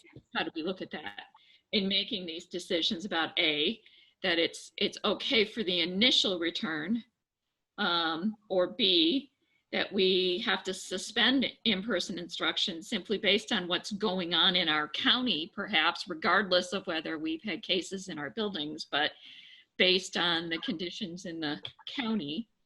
And then when at some future date, which I do think is fairly distant, when do we think, in fact, based on if it's safe to return to full in-person instruction?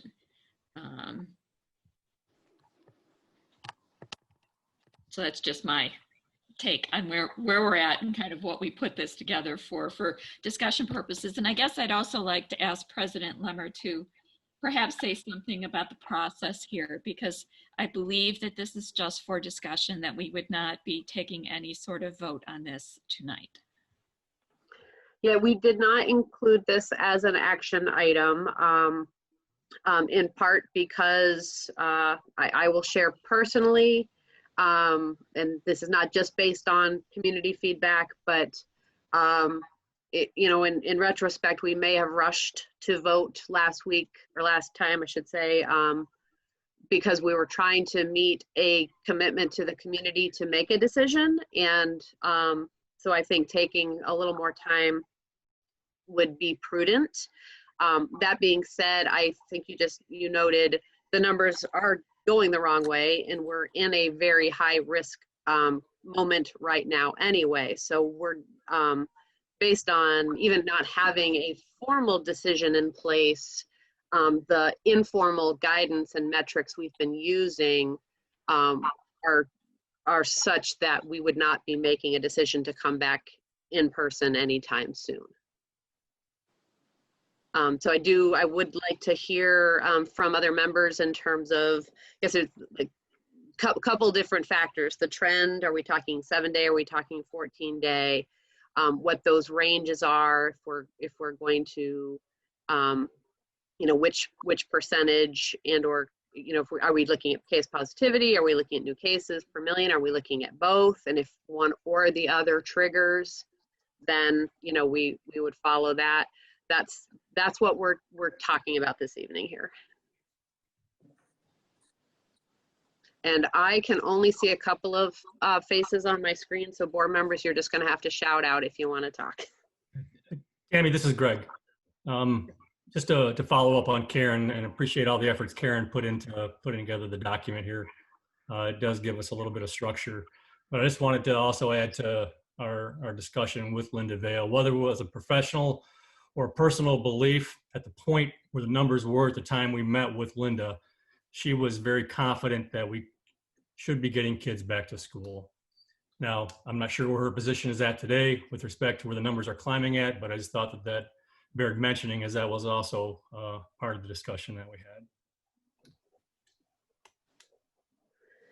had. Can you clarify if it was just sort of a statement of, I'm confident it's safe to bring students in school, or is there any context to that statement? As we all know, in this era of sound bites, you can take any little clip of anything and make it sound one way. And I'm not saying you're doing that. I literally, having not been there as part of the conversation, would love to know the context. Yeah, and Karen and Steve, I mean, you can add to this if I'm paraphrasing or misconstruing what she said here, but we asked her, I go, where's her thoughts at on getting kids back to school? And so she relayed just a personal story of her granddaughter being back to school since day one, her daughter being a school teacher herself, and then tied that into their experiences. And so I guess it was a blending of her professional and her personal, her belief here, I think. So.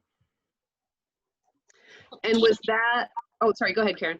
Tammy, I guess what I would say, yes, Linda did kind of blend the anecdote with the professional, but if you look at the guidance in the health officers matrix, and you look at that first column that says, in absence of cases in your building. And so right now, since we don't have people to speak in our buildings, we don't have cases, so to speak. So if you look at that matrix, it goes all the way down to the very high category. And it says you can support in-person instruction in your buildings at that very high category with a reduced density, which in our case equates to the hybrid model with all of the protocols that we have adopted, with the essential ones being wearing a face mask, staying 6 feet apart, hand hygiene, and the cleaning of surfaces and such. So given that, and given the numbers that equate to that very high category, which is less than 150 cases per million and less than 20% test positivity, Ingham County is currently below those numbers. So based on the matrix and its advice and the metrics that it would equate to, then yes, based on the current daily numbers, we would fall below that. So that would be I guess the professional health officer kind of perspective. And Tammy, if I can offer, not just, I've heard Linda say that in other meetings, but other health professionals, public health professionals in Michigan, say again at these high and very high if you don't have any cases, but they emphasize it has to be reduced density. You have to provide the social distancing room. Everybody has to wear a mask and wear it properly. So really it is, you can do it, but you have to really have all of those pieces into place. Yes, and if I could build on what Molly's just offering, she's absolutely right that it's the physical distancing and the wearing a mask and the hand hygiene, they're absolutely positively critical. And, one of the things, and I am one of the ones who had questions about the hybrid plan and its value.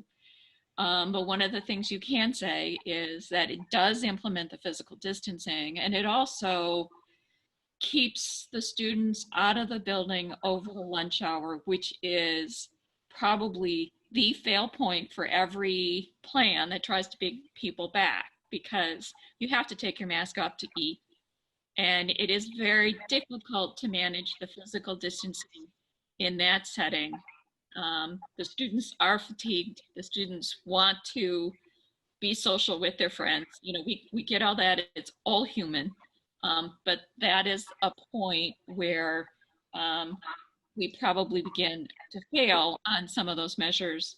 And then that carries over into what do you do when you have your case and you have to contact trace. Whereas if you have something that is very high in the physical distancing and keeps the numbers low, when you have that case, it may be less disruptive in terms of what you have to close down for tracing purposes.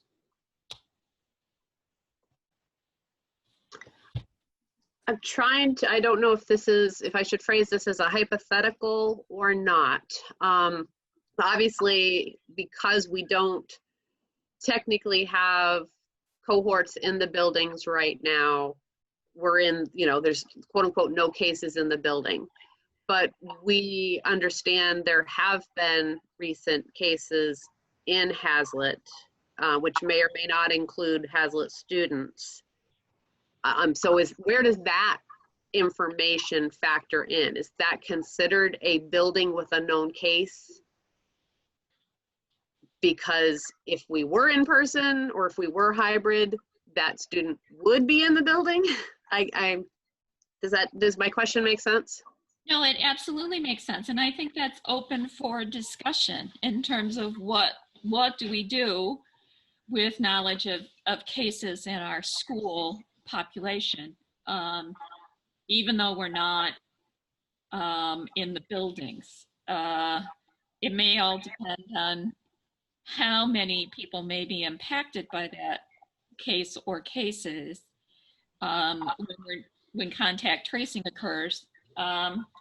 It almost also may depend on the Ingham County Health Department's willingness to notify us of the case and how they're handling it, because we're not in our building. So So my understanding in talking with some of the contact tracing is that if the person with the positive test has not been in our buildings, then I don't think we will know. Like if they haven't been in a school related activity or in our buildings, because they'll be contacting us to look for the information of who they may have been around to be able to do that follow-up contact tracing. And Karen, I don't know or Steve, if Linda had said anything different, but that's how I've understood the contact tracing is they're following that positive test and trying to figure out who all the contacts are, anybody who's at risk. Right, I just want to follow up with something important you just said though, Molly. You said in our buildings or school related activity. So I guess, the question remains for me is is the Ingham County Health Department going to contact us if it's not a building issue, but it's a school related activity? And are they going to seek information from us so that they can do the contact tracing? And then will they follow up with us to let us know the outcome? One thing we've said a few times, but I just want to make sure we're clear. We said we don't have students in the building. We do have our learning labs. True. And so we have had students in the building. So this isn't a full hypothetical right now. Yes. Good correction. Yes. Good point. And in fact, not just the learning labs, because some teachers have been connecting with students. And I want to applaud our teachers for being creative, for doing what they can. You know, sometimes on a one-on-one basis, we heard a couple of the parents say, you know, I've reached out, I've asked for help, and I've gotten help. And so I want to thank our teachers. I too love Hazlitt teachers. So I want to give them those props. But yeah, I think the school population is sort of language that is important to me, not just the school building exposure. But other members, Tracy, Josh, Cami? Well, this is Tracy. I do have a question. One of the things that I keep getting asked is what happens if.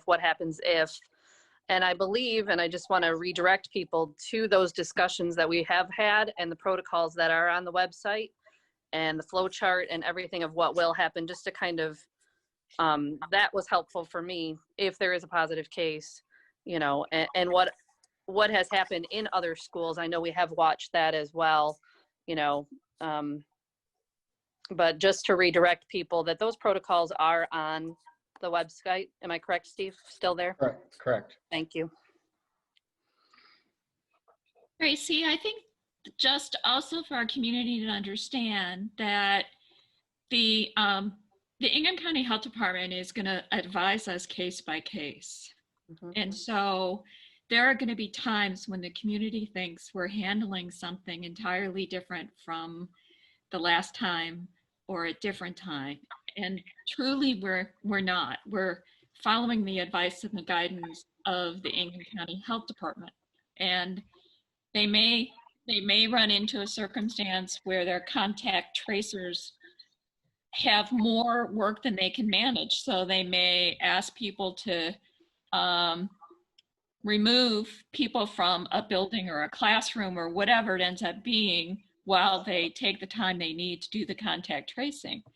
And they may decide that a case was acquired outside of our building and there were no substantial contacts, so there's no response. So we will try to communicate what we can within privacy guidelines, but I'm afraid the community will think we're doing things differently on different cases when we are following the best public health guidance being given to us by the County Health Department.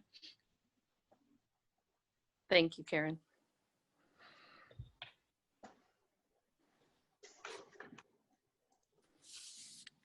I think the question that I wanted to maybe hear from board members about were, well, perhaps a couple of things. One is, you know, I think we have to make a decision about the metrics to use to say we can bring our students back into the buildings for the commencement of a hybrid model. Alternatively, we also need to perhaps have a point where we need to suspend in-person instruction, and it might mean we suspend it before we start the hybrid, based on what's happening in the greater Ingham County community. And those two measures need to somehow address the trend in the data. And when I look at their recommendation about a 14-day decreasing trend, you know, as a scientist, I don't know that I necessarily hold that it has to be 14 consecutive days of everything going down. You want overall that trend to be down without any big spiking going on in the middle, but I don't know if it has to be a consecutive all the way down. Isn't it really the average, Karen? Isn't that a lot of, like, looking at that 7-day, 10-day, 14-day average going down, or? Well, you know, let me pull this thing up and see. It says they're assessed on 2-week intervals. You know, it doesn't really say. So, you know, maybe that's something we could get a clarification from Linda on, you know, what's the time period that we're looking at? You know, is it a just over a 2-week from beginning to end, or something else. I think an increasing trend is a little easier to evaluate. You know, you can look at the curve and it's really kind of going up, not an up and down thing. It's on its way. But I don't know But how this others. really is the nature of this virus. It tends to spread quickly. You'll see those increases pretty quickly, especially when you have community spread. The test positivity is a little bit different on the decreasing end, just because some people will test positive for longer. And that's just kind of the nature of the virus and the nature of the test. Well, and I also think that test positivity may not be the most sensitive number right now, because the number of tests being performed is fairly good right now. And the turnaround has been decent. But the numbers of tests we're doubling up on the level that they want you to be at. So the numbers of tests is quite good. But that needs to stay up. I mean, we only have to keep our eye on it, that the numbers of tests are still staying in the right number for people to be comfortable in the data.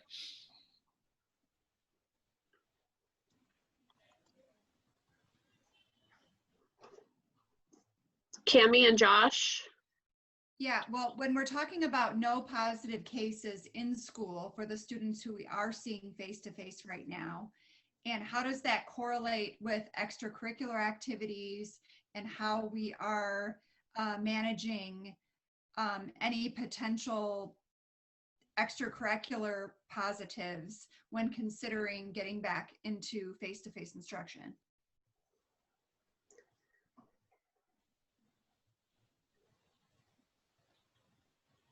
I think our other board members here have hit on a lot of points that I was thinking about as well.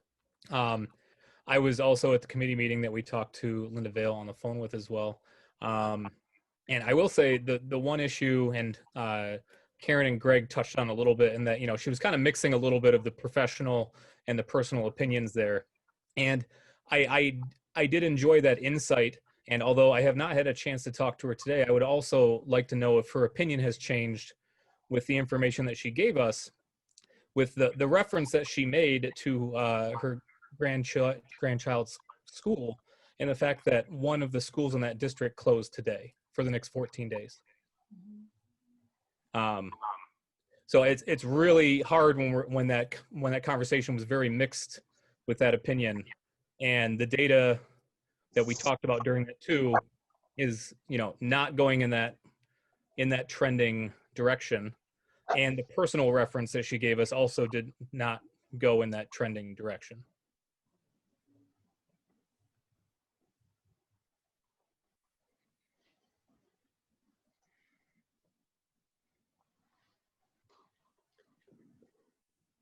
Well, Cami raises an interesting point, though, about how we,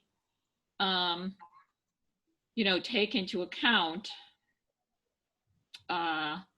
what may happen in extracurriculars as we try to move forward with, a decision. And I think the challenge with going forward is that I have seen a lot more discussion across the country from public health professionals about the community. The transmission of this virus is moving away from perhaps large events to smaller, maybe even familial events, where you're more comfortable and you know the people you're with, and you let your guard down and you don't mask, and you don't practice all the mitigation measures, and then you contract COVID. And I know from what U of M has reported in their recent upsurge that they are contending that the cases are coming from social gatherings and not from people attending class. MSU had said something similar about their social gatherings. I know many of the board members know I needed to move one of my sons home from college on Friday, and they are reporting a very similar circumstance where the cases were the vast majority came from certain social gatherings, and then there was an additional number from community spread in the dormitory where those cases were. So, we are seeing, some reporting that the classroom may be less of the source, and it might be the out-of-school activities that are more of the source.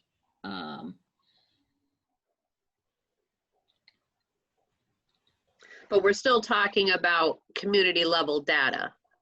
So it's almost less about where the person has contracted COVID, but if someone has contracted COVID. So that's like our response. That's one issue.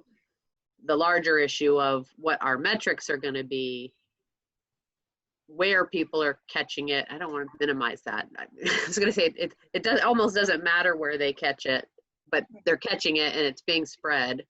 And that's sort of the issue that we're grappling with. That's true, Tim, except for when we are in our buildings and there is a case, the health department's guidance to us will be based on whether or not they think that case was acquired in our building or whether it was acquired elsewhere.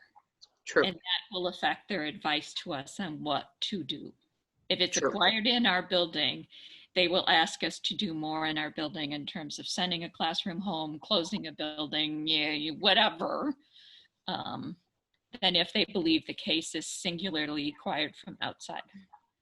Or if they don't know. So they might ask us to take more precautions if they can't identify where, just to be on the safe side. Yeah. Yeah.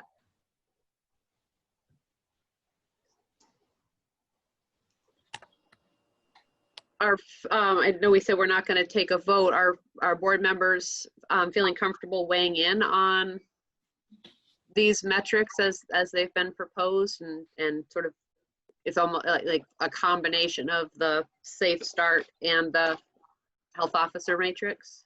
Mm-hmm. Yes. Or do people have additional questions? I would like to have some follow-up with Linda Vale about assessing trends. Do you mean the follow-up, Karen, of whether it needs to be 14 days straight of decreasing, things like that? I would like clarification on that.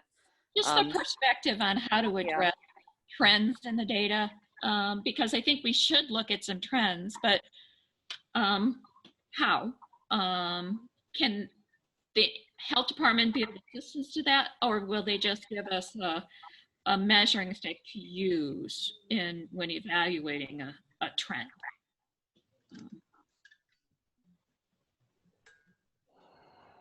And I don't remember if it was Karen or Molly, but the question about the testing, the access to testing would also be another important one.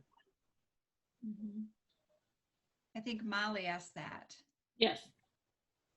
I will say to my colleagues, I spent most of today in public health meetings, virtually attending the American Public Health Association conference, and was attending sessions all about this. So there is lots of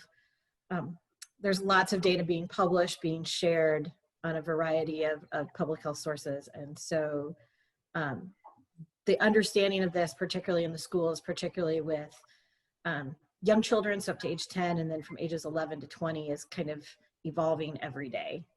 So I think it's important to have metrics and have guidelines, knowing that, and I appreciate that Linda said go with the higher number, because I think we're still trying to figure out exactly how some of this surveillance is going to work and what it really tells us. And I know it's been raised before, but we also, we hear people talking about the low infection rate among young people, although those numbers are evolving. But we have to recognize that our teachers and staff fall into a higher risk category. Mm-hmm.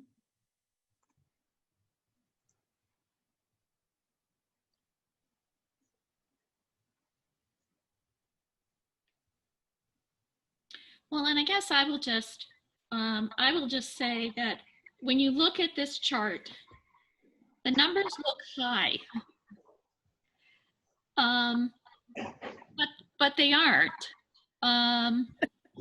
you know, 150 cases per million it sounds high, but it's not.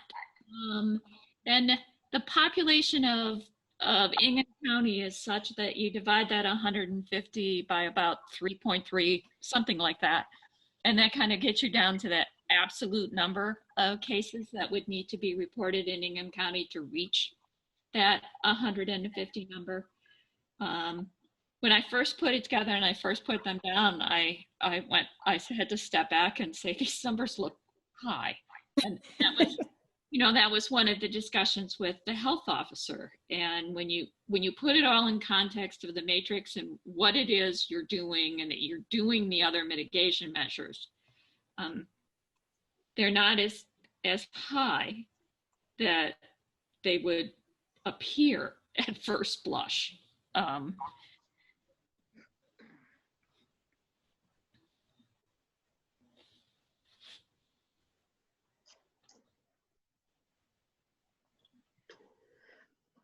My one comment about this chart or the decision matrix, it's a little confusing to have that start hybrid option. I guess the wording under that first one, because we opened online on the 31st. So I guess, so it's basically, it's saying, okay, knowing that we started online. Right. From that point forward, now we're deciding what would give us the green light essentially to start hybrid. Correct. I think that August 31st date threw me a little bit, but now I get what you're trying to say with that. Yeah.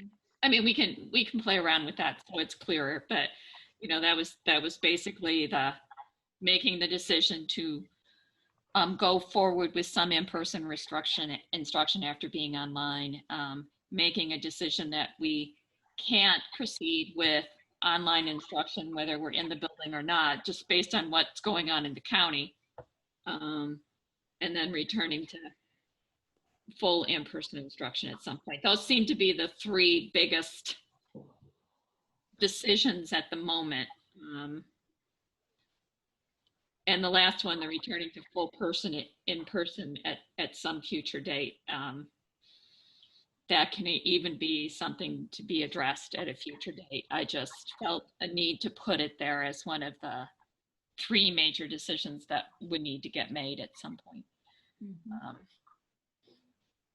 And I imagine as part of this, the next thing we probably have to think a little bit about and be prepared with is being able to advise the superintendent of at what point this decision would need, at what point before going, implementing the hybrid, at what point does he need to look at the Ingham County data to fit it to these metrics? Because it may need to be done outside of a public board meeting. We may not be meeting at a time when he can turn to us and ask us to make this decision. We're going to have to decide how this decision gets made and by whom, and you know, that process. Right. So not a decision to open, but more a decision if we had to close suddenly because of. I think even a decision to open, because we're saying the opening still needs to conform with certain metrics. Right. Ingham County needs to be below, as we're suggesting or proposing at the moment, less than 150 cases per million or less than 20%. So at some point, somebody has to look at the data and say, you know, we're looking at coming back in the new year. Sometime over the Christmas holidays, somebody has to look at the data and say, here. Well, especially not knowing where there might be delays along the way for positive tests to get reported. So whether it's delays at a lab or delays from the lab to, you know, to the health department or however that gets reported, understanding how the holidays may impact the timeliness of some of the larger, kind of these population level statistics. Right. Right. So maybe that's just another area of questions to kind of clarify with the health officer. Linda, or Karen, I want to thank you for kind of talking about these numbers and how they looked. Because when I first saw the test positivity at 20%, I think my eyes bugged out of my head, because everything I've seen has been, 7% or below, at most 10% or below. But again, it is that trend and that trend over time. And if we're really looking at which one kind of is that highest risk to make some of our assessments, then there's a balance. But that's where, Tammy, my question comes in about how available is the test and who's able to get the test. Because if anybody can go get a test and it's much more population level screening, then those percent positives mean something different than if it's really only symptomatic people who have a referral from their primary care physician. Right, because I think we've had some questions about how are we going to get students tested if they need to be tested, et cetera. And I don't think we've ever talked about having testing stations in any of our buildings, because we currently have an infrastructure in the county where testing is readily available. But we want to make sure that that continues to be the case. Well, and I think that the county health officer advice to us would be that we can advise them and their family that they should seek, they should perhaps go see their family doctor. Mm-hmm. And the other thing to remember, because Linda Vale reminded me, the health officer reminded me of this when we were talking, is that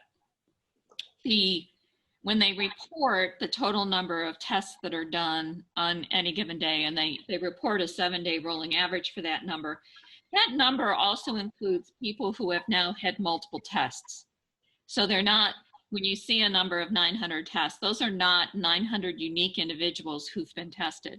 That could be, one person might end up getting, 6 or 8 tests over the course of a period of time to confirm that they're negative, or, to keep testing to see if they're going to turn positive. So that number does not equate to unique individuals. But Karen, I want to clarify, once somebody tests positive, if they go back again to test to see if they're negative, but they test positive again, that's not reported as a new case. Correct. Okay. I just want to be clear that we're not counting people twice for 2 positive tests. Okay. No. Yeah, so just the number of tests, not the number of positives, are getting correct added to the totals. The test positivity is a new positive result. And that's why it's a little hard to work with that percentage number versus the total number of tests performed, because the test positivity is a new positive result. It's not a duplicate result for an individual who's already been reported test positive.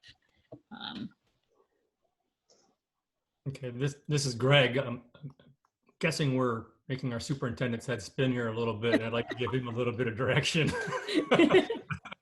That perhaps, this is a great foundation here, and if we can shore up some of the gaps here between now and our subcommittee meetings, where we can get some of those answers, that we can be ready to vote on this. But I am a big believer that we need to eliminate as much arbitrary decision making as we can here. So I'm a real big fan of this, is that we have some solid numbers to at least our superintendent can focus on and make a decision for our schools. So for me personally, again, I know in light of our recent positive test here, it seems that there's some, reach out to the Ingham County Health Department here to get some direction. And I think that's going to be the case in any situation that we come across here. But, it seems that there's a little bit of arbitrary decision going on with even this one here as to, which students are being affected, which ones aren't going to be allowed to play, in sports moving forward here. And there's a lot of social negative impact that it has on these kids when these decisions are made. And I just don't want to lose sight of that if we have these solid numbers to rely upon, then we can justify the decisions, at least the superintendent can justify the decision that he's making. So. Well, in terms of giving Steve some direction, so Steve, would it be okay if we asked Steve to arrange a follow-up phone call with Linda Vale, and for either myself or Molly to be on the phone call so that we can explore some of our questions with her and then be able to report those answers to the rest of the board? I think you're nodding. Yes. And Greg, I will say that that impact on other students, if and when there to be somebody who tests positive in our schools, that's part of why that social distancing is so important, because it really is within that 6-foot radius. And so if we're able to keep students about 6 feet apart, then hopefully a minimal number of other people would be affected. Yeah, Molly, there's some confusion over that, and hopefully you can help me out on it here. I mean, we've heard both sides. That 6-foot distance. Is there a certain exposure time in that 6-foot distance, or is it immediate, or? Yeah, so the CDC guidance just was updated at the end of last week, and I can share that link with the board, or you can search for it on your own. They updated it at the end of last week to be within 6 feet and for a cumulative 15 minutes within a 24-hour period. So like you may have spent, you may have been close to somebody who ends up being positive for 5 minutes, and then you're away from them, and then an hour later you spend another 5 minutes, and then an hour later another 5 minutes. So that cumulative 15 minutes would put you at a higher risk, according to the CDC definition that came out at the end of last week. Okay, so should we be saying to Steve and our athletic director in these cases like this that they should be looking at that CDC guidance, or trying to make a determination on their own as to the time of exposure? Because here we have potentially student athletes that are not being allowed to continue in their sports because they had 30 seconds of exposure within that 6-foot distance. So I think any questions like that really should go back to the health department and to the contact tracers who are working at the health department, because they're working with their medical staff, who this is what they do. They're working with their communicable disease staff, and who can really kind of walk them through usually a series of questions about possible contact and get an estimate of time. So that's really, I don't think, and Steve and Karen, you can correct me if Linda has said something different to you, but my understanding is that that's not going to be something we're expected to do as a school district. Yeah, Molly, my understanding is that we're not the ones who will do the calling on contact tracing, but certainly we are likely the ones who are going to have to provide the contact information. And, it's why when the students are in our school buildings and we're able to put together the protocols and be fairly comfortable with the compliance, once they're in the classroom, if we're able to keep the desks 6 feet apart, we might be able to say that there wasn't any 15 minutes of contact in the classroom, and the hall passing time is less than 5 minutes. And, you can perhaps control those settings. And I'm afraid that in the extracurriculars that is going to be less, it's going to be a lot harder for those adults who are supervising those activities to attest to that level of control of students. So it may be that we, and again, it depends on how it depends on the situation and what the health department is asking for. So I would encourage Steve to work with that. And if there's questions about, I don't know if this, this other student or the staff person had 5 minutes or 20 minutes or what that exposure was, I think that's where the health department can do the follow-up with that person and really try to assess and give them the proper medical guidance. So I think we probably should move on, because we still have a couple of other agenda items.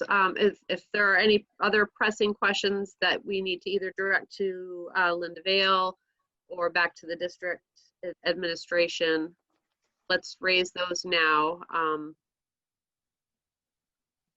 And I also want to clarify that this conversation, I guess both directly and indirectly relates. We have not made a decision about when to open yet. So even though a hybrid plan has been approved, there are clearly still a lot of remaining questions about the plan. There are some implementation questions. protocol questions, although some of the answers to the questions that have been raised are online and have been made available. Other questions are surfacing, and I think that's been the reality since August.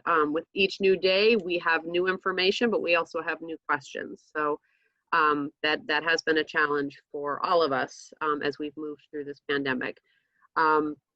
But I guess I'm trying to say there were a lot of comments tonight and in the communication we've received over the last 2 weeks that are urging us not to rush into a return. And so this decision matrix is related to that conversation, but it's not the only part of that conversation, because we do have the requests from our teachers for time for appropriate transitions, appropriate training, support for their students for any possible changes they might be experiencing.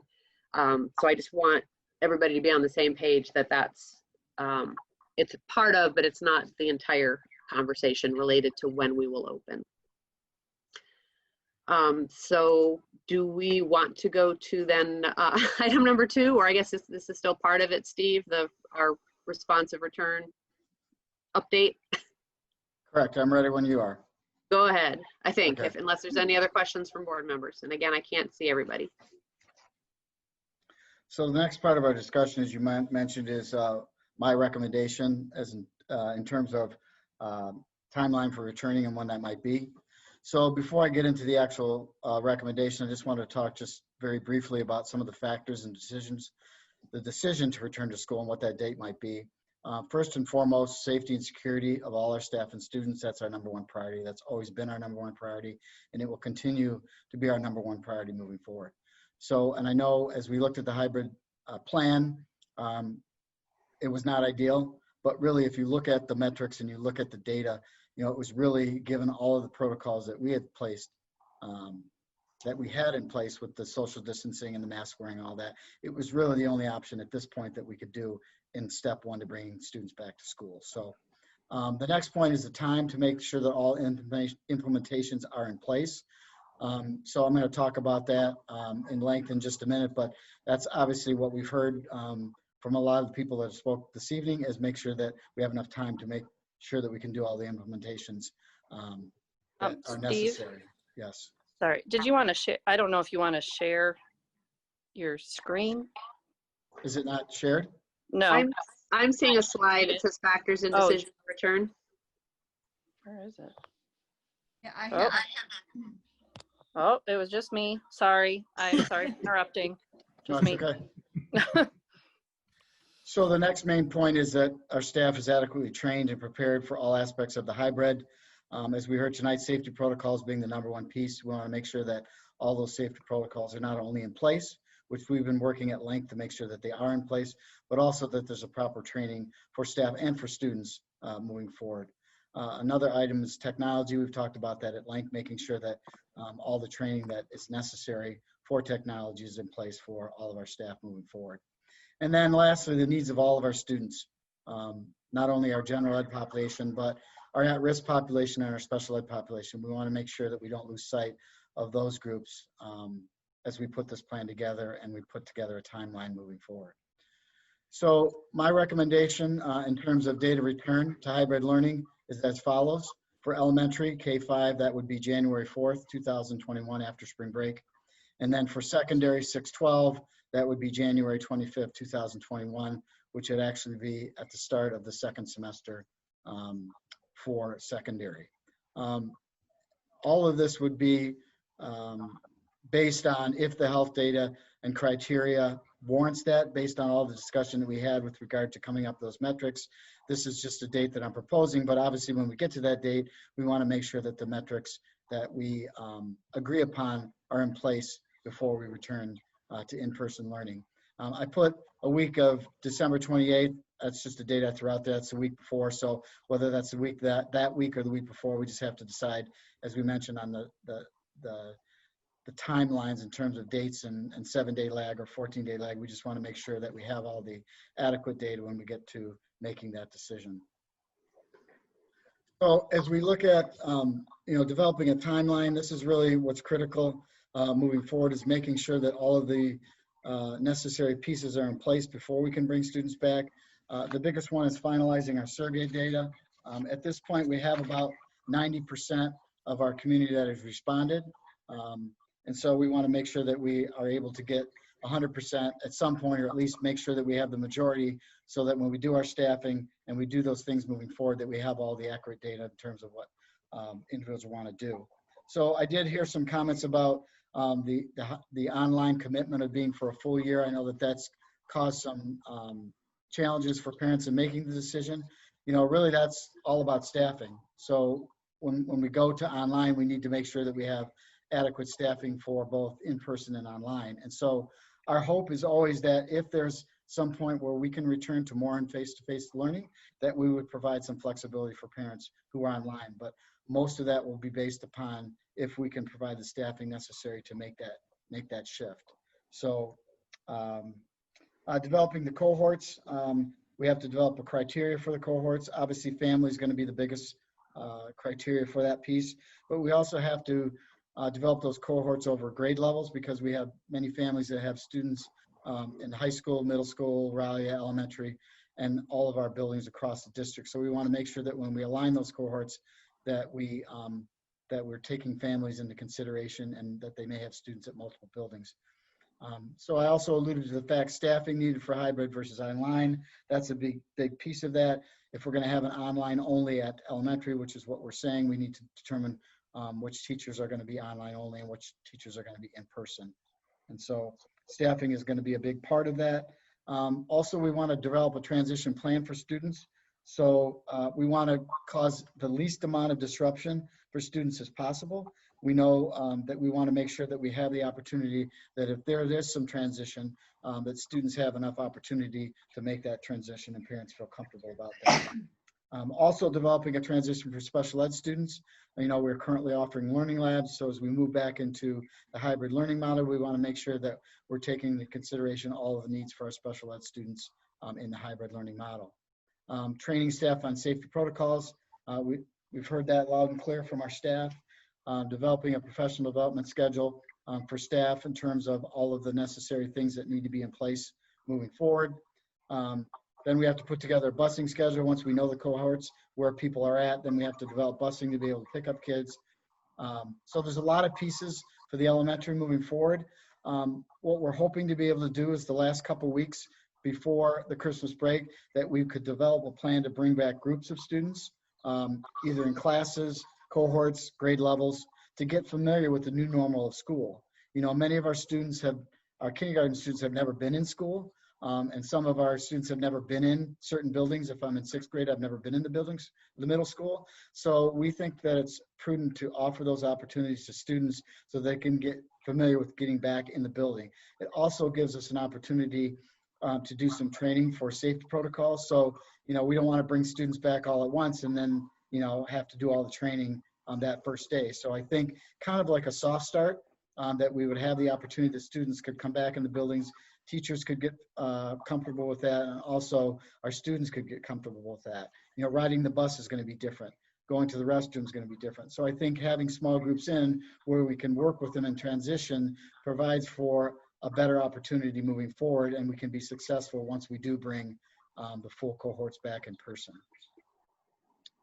So secondary level, really that's the same kind of data that we need to do, finalizing our survey data, developing the cohorts, developing our staffing. We're not splitting up staffing at the secondary level, but depending upon teacher needs, we may have some teachers that request leave.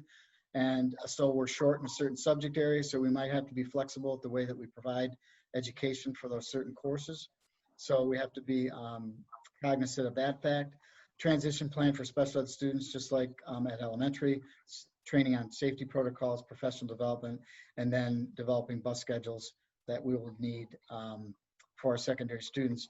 We're also proposing a similar type of soft start for secondary, but that would be in the first 3 weeks of January, as they're not coming back until the 25th. So we would do a similar type of plan where we could potentially bring students back in. We've already done it at the high school with testing. So we just want to, I think, kind of have a trial run where we can bring students back, get them familiar with the protocols, have a chance for training, and all of those things really to make sure that we're prepared coming back and that we don't have any surprises. We know that we're going to make mistakes. We know that we're going to have to learn from our mistakes, but I think practice and time is really to our advantage at making sure that we're going to be successful once we do come back in person. So really for me, the next steps is developing the timeline. So all of those things that I mentioned in the prior slides are going to have to be put into a timeline. So really what we would do is take, from the time that the board approves the plan and basically set out a timeline of all of those decision points and all those things that need to be done, whether it's training, whether it's professional development, whether it's soft start with students, and basically put that timeline together and then communicate that to parents so they know what to expect over the next several weeks in terms of how we're going to be moving forward. My plan would also be to do a periodic update at all the board meetings, every board meeting, as to where we're at on that timeline. If we have to make any changes to the timeline based on things that happen, that we have a continuous communication plan, not only with our staff and parents, but also with the board so they know where we're at and what are some of the challenges or some of the things that we've been able to achieve during that period. And then, continuously monitoring the health data. We want to make sure that if and when we come back, that the health data supports that. And so, and that would be even after the fact, if we are able to come back in January and the health data supports that, that we would then begin looking at the next phase, which would be the potential of bringing more students back in person. And so that's still a ways down the road, but we want to make sure that we're beginning to have those conversations because I know that there'll be some parents who are going to want to know when is the next phase and when that can happen. And as Karen alluded to, we did have that piece on our slide in terms of the health data of what are those metrics to where we feel comfortable that we can bring back more students in person and move away from the hybrid model to the full inline in-person model. And so the last piece would be that the Board of Education would vote on the timeline at their next meeting. And then we would move forward with establishing that timeline, as I've indicated, to make sure that we have all the steps in places. And we will be collaborating with all of our staff at all the building levels to make sure that whatever timeline we put together, that we have input from our teachers, from our parapros, from everyone involved, so that we're successful. I think that's really the main goal of this, is that when we come back, we want to be successful at doing that. And there's a lot of things to be in place before we do that. And so we just want to make sure that we're aware of all those things that need to be in place before we move forward. So that's my recommendation. I would be happy to answer any questions. Talk a little bit, I know the proposal is that we would vote November 9th, but talk a little bit about, I guess, the planning you envision going on over the next couple of weeks, even without that timeline decision. So talk about how, what those preparations are over the next couple of weeks. Well, I think it's really some of those concepts that I explained, to meeting with our staff and talking about some of those things like transition of students at the elementary, some of the professional development that's going to be needed, putting a plan together, prioritizing what that professional development might be, the training protocols, what do we need to really train staff at, and what are those questions that they have, making sure that we can answer all those questions so that they feel comfortable with all those protocols moving forward. So it's really just taking a lot of those bullet points and really putting those in a plan and start to begin having those conversations with our staff so that everybody feels comfortable when and if we come back to school. Hey, this is Greg. Mr. Gott threw out the figure 91% opposition to the plan. I mean, that's a huge hurdle to get over when we start talking about our teachers here and trying to get their buy-in here and get them engaged into getting into a hybrid mode. I mean, are you confident that what you've just stated there, that we're going to be able to get this teaching staff engaged to make this a successful effort after the first of the year to go back face-to-face? Well, as Mr. Gott did mention in his statement, I don't want to put words in his mouth, but he's confident that if we work together, that we can get there. I think that that's really the overall theme, is that we need to work together with all of our staff to make sure that we feel comfortable moving forward. And as I mentioned, earlier, the hybrid plan is not ideal in a sense that it doesn't work for all students across the board. But if we're going to bring students back into the building and we're going to adhere to the protocol that we've outlined in our plan, it's really the first step to doing that. And so through our discussions, we may be able to make some tweaks along the way, but I think that that's, part of those discussions with staff moving forward. But I do feel confident, our teachers have worked extremely hard in this first phase of online learning. I'm confident that with their input and with discussions that we can get to where we need to be by January 4th. Hey, Steve, this is Josh. A point that we've heard from teachers already is just how stressed with time and effort they already are. And we already heard these, voices brought up again tonight. The points on here say staff is adequately trained and prepared of all aspects of the hybrid plan, safety protocols, technology. How are they going to, how do they fit in all of this training with still teaching our students day in and day out the way they are providing our virtual learning right now?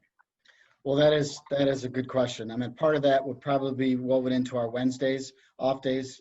We talked about having some professional development as a part of that.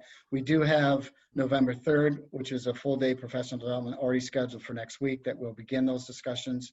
We do have the flexibility within our calendar to be able to allow some days for those types of things. So as we all know, we have the days and hours requirement, but there are some districts who are making the choice to take a day or a half day off or whatever to basically have additional professional development for teachers. And I think that that would be something that we would look at as a possibility. Obviously, we want to make sure that everybody was comfortable with what that date might be or how we might do that. But you see a lot of districts that before they've transitioned back, they've taken a couple days off from learning to get prepared to do that. So I think that that's something that we could potentially sprinkle in along that timeline before we come back. Okay. Steve, this is, oh, sorry, Josh. I was just going to say, I think that's a good idea to explore that because our teachers are already doing a lot and there's a lot to learn here as it's been stated. So just making sure that we are giving them, they're asking us for time. We got to make sure that we also give them time. Absolutely. I concur with Josh wholeheartedly. We've already heard how full their Wednesdays are. It is a very busy day for them. So I guess I'd also just like to ask for continuous updates on, especially in the secondary buildings, the work that staff is doing to try to address how to deliver the, maybe what we're now calling parallel learning between our students who are online and in the classroom.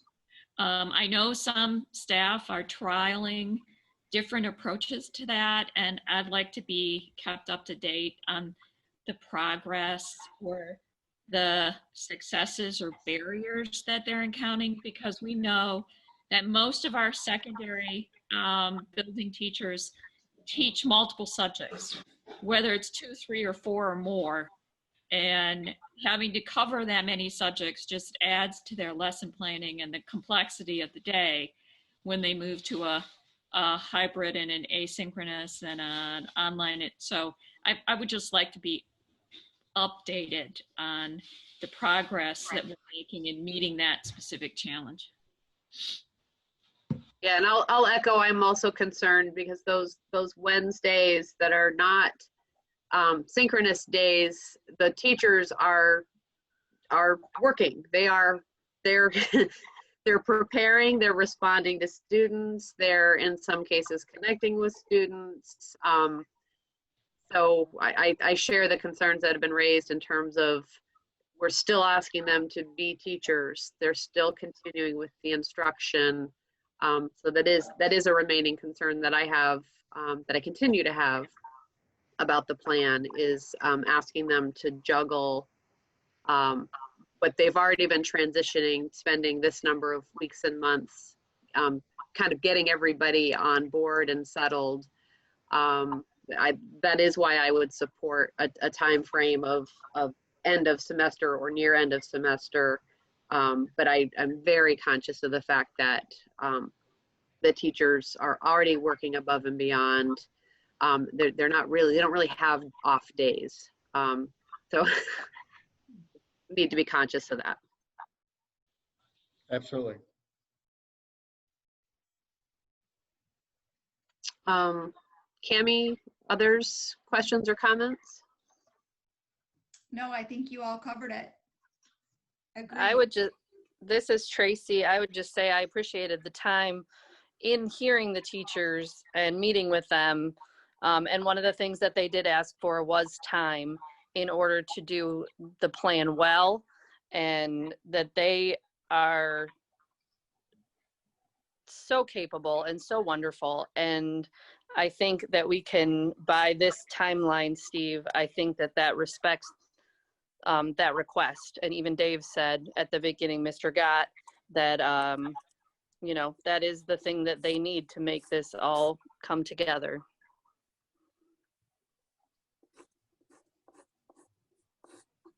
And we'll watch the data. Of course we will watch the data.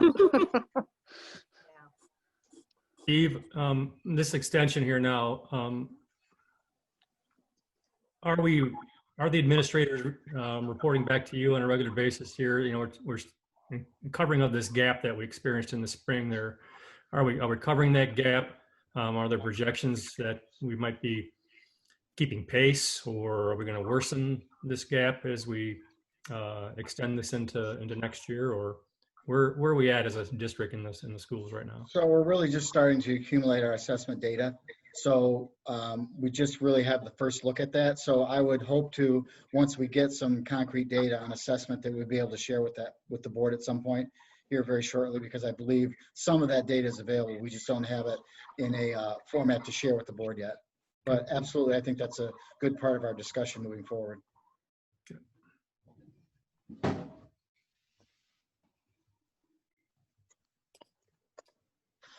Other questions?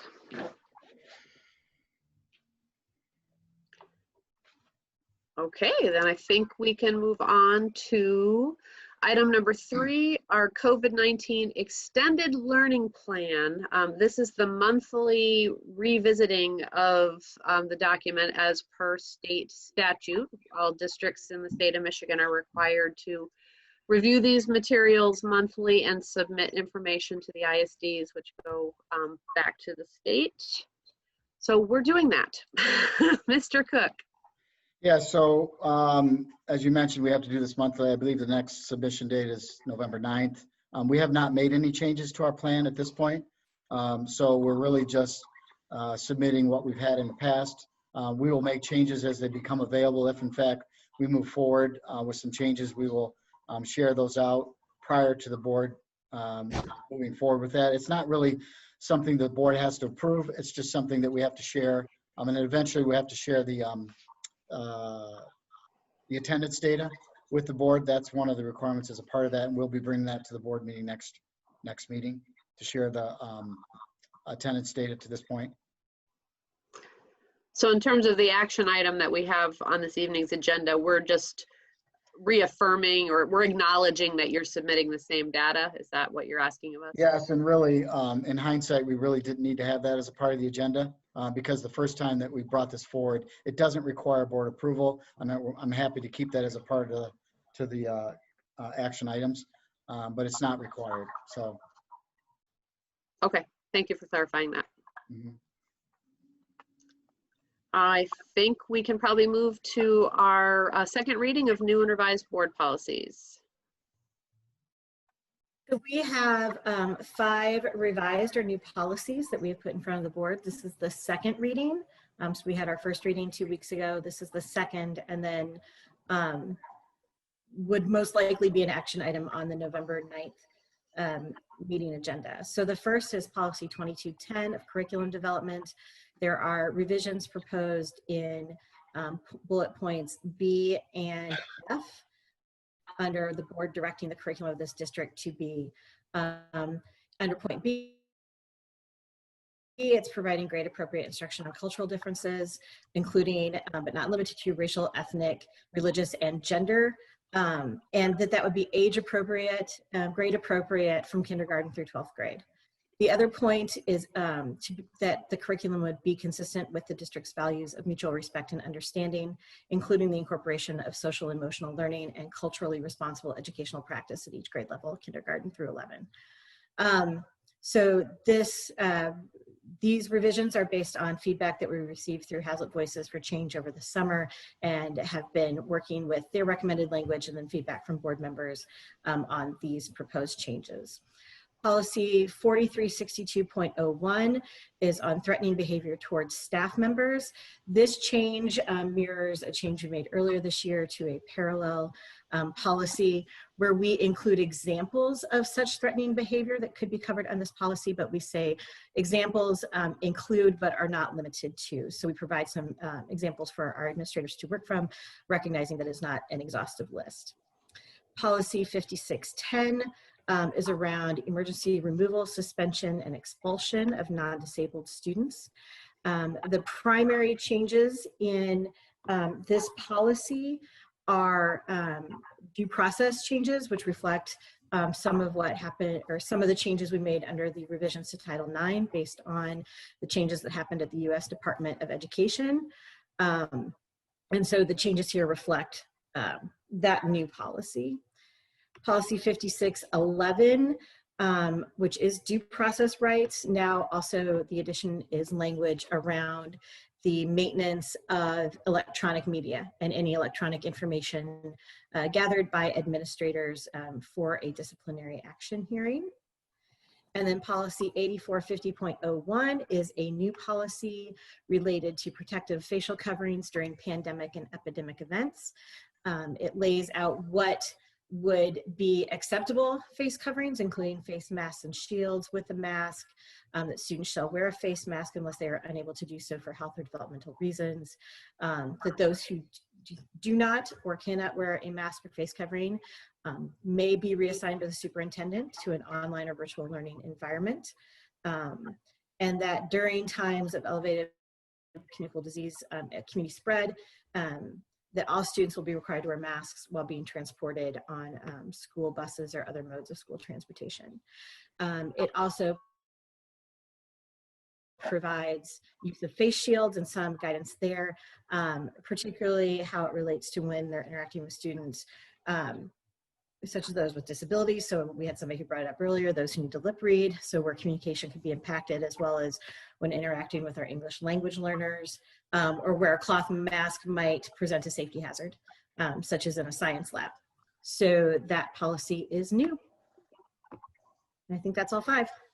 Great. On the last policy related to facial coverings, can you remind us, I mean, we basically utilize our policy experts, Neola, who typically cull the statutes and the guidance that's coming out of state, federal, and MDE. And so that was coming out of sort of, what's the origin of that one? Is it coming out of the public health, like DHHS policies and recommendations, or is that actually coming out of the Safe Start, Return, whatever the Right. So let me see. I can pull up. Hold on. So in the actual policy revision, it doesn't have the citation itself. Let me see if I can pull up the guidance. I believe it was pulled from Safe Start as well as probably CDC. But let me look. Okay, but while you're looking that up, I just, hopefully that will actually help to address and clarify some of the other questions that did also come up this evening, including those from teachers that we're trying to be providing some very explicit guidance. And yeah, it looks like it came from federal and state health department sources. Great, thank you. But we can always confirm that as well. And so just as a reminder to board members, these the drafts are available in board docs, and feel free to contact Michelle if you need help with logging in. And for members of the public who would like to review them, they are available at the administration building. And did we have any questions about any of the other policies? Yeah, Molly, just for clarification, there on the first one that you read there, I know we've been having some discussions there in subcommittees about it. You said age appropriate. Is that actually a language change, or are you? Oh, actually, in the hold on, I'm gonna pull back up my Word docs. Hold on. In policy 2210 for point B, it says provide grade appropriate instruction on cultural differences which include but are not limited to, and then it lists racial, ethnic, religious, and gender identity in each grade level from kindergarten through 12th grade. It also says grade appropriate in the point above, point A, which we are not proposing to change, so that language is consistent there. So we've tried to keep that the same. Yeah, I think the age appropriate has, like you said, it was there already. Exactly. Yeah, okay. Yeah, the original proposed language from Hazlet Voices for Change actually had what we pulled out into point B as part of point A. So we made sure to, when we were doing the revisions, to pull over that grade appropriate language when we created a separate point B. Perfect. Thank you. Any other questions or comments?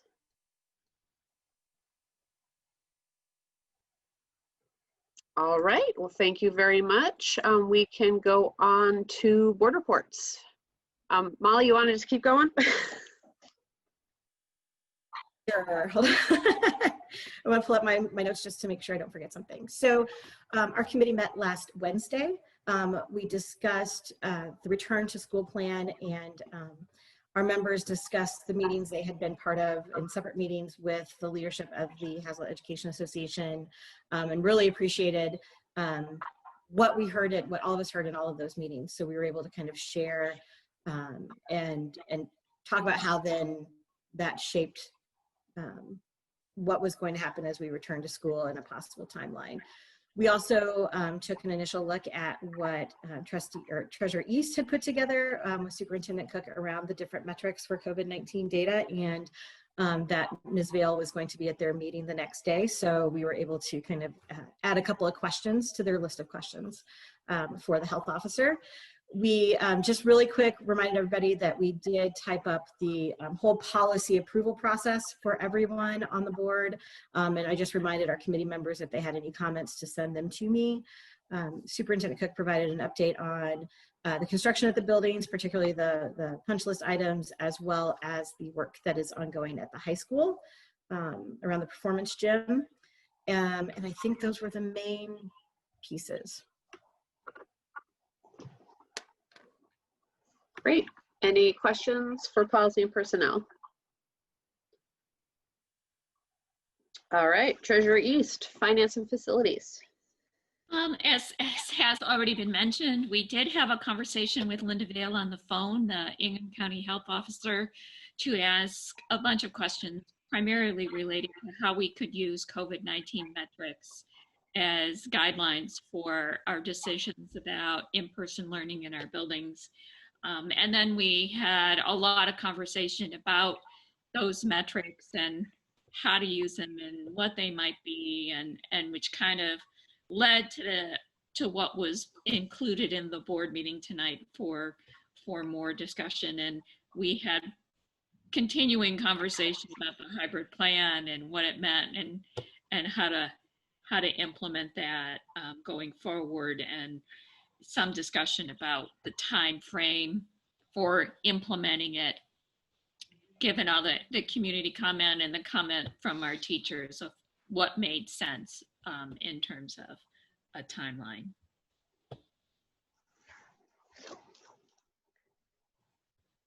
Great, thank you. Any questions? Steve, do we have an update on our Hazlet Voices for Change efforts? I do not have a report at this point. Am I to understand, because I think the PD that's coming up next week was going to be with Dr. Flanaugh, but that has been rescheduled, is that correct? I believe we're still conducting a portion of that at some of the buildings. I'd have to confirm that, but I do believe there's some of that going on. Okay. Well, that's good, because diversity, equity, and inclusion, should be an ongoing conversation and should be something that we're regularly addressing. So thank you. Items from board members.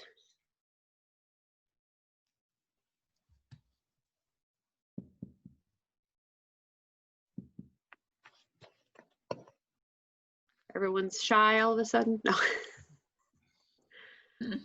I want to take this opportunity to again thank our community, thank our teachers. I've been wrestling with my vote and the overall outcome of the vote to adopt the hybrid plan.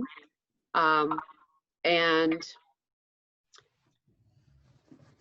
even to the point of thinking about moving to reconsider that decision. I am not going to make that motion at this point in time, in part because I feel that we as a community,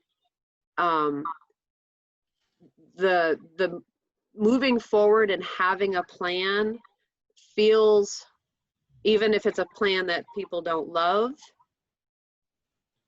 gives some stability to our community, to our teachers, to our families. And basically, if we were to reconsider that hybrid plan, in a way, it would be telling our teachers and our staff who have been involved and who did put it together and did the best that they could, it would be asking them to start from scratch. And that feels counterproductive at this point in time. So I want the community to understand that we recognize some of the, well, we recognize the concerns, some of the changes in the plan are not what we had hoped they would look like.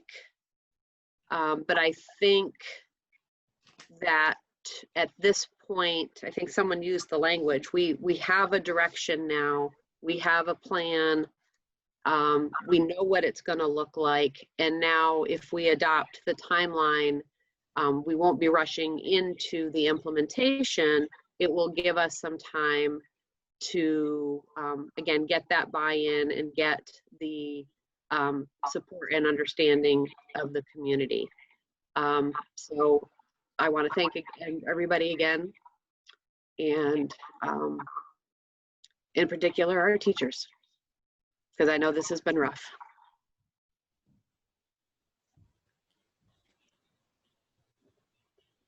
Anybody else?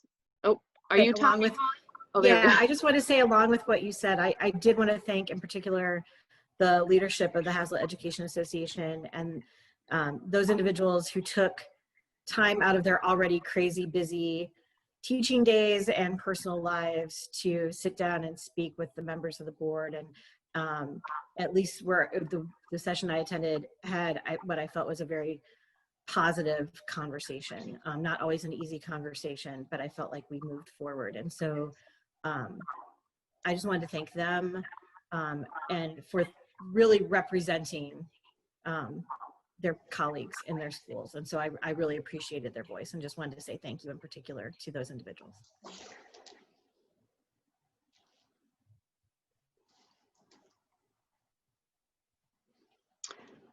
Okay, well, we do have an action item, although I'm now hearing that that's not a required action item. So from a parliamentary procedure standpoint, I don't know if we go ahead and vote anyway, or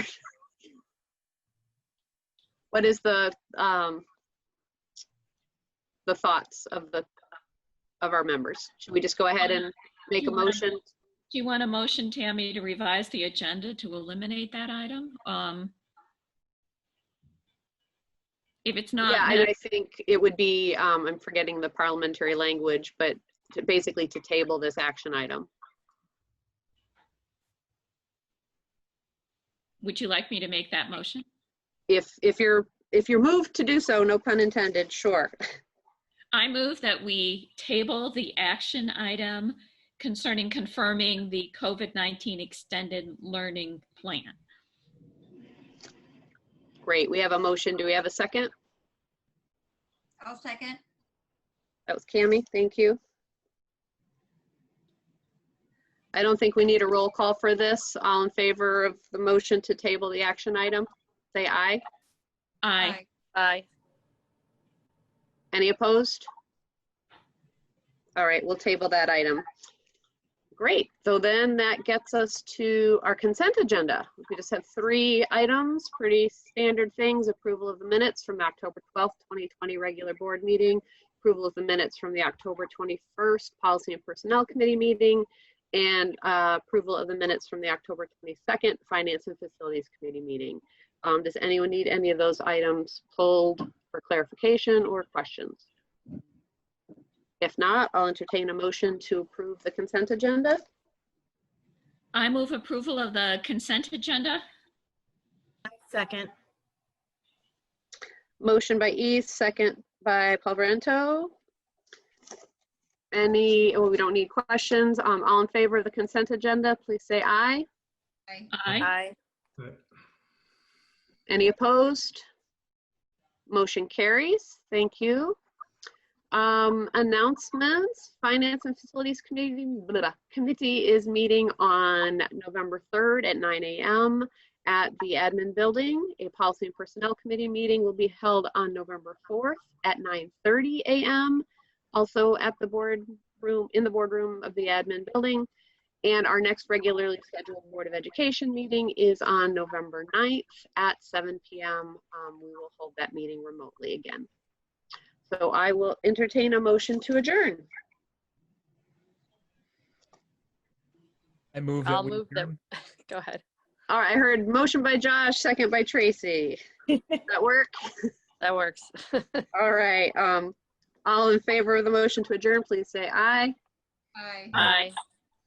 Any opposed? Motion carries. Thank you, everyone. Have a wonderful evening. Good night, Thank you. everybody.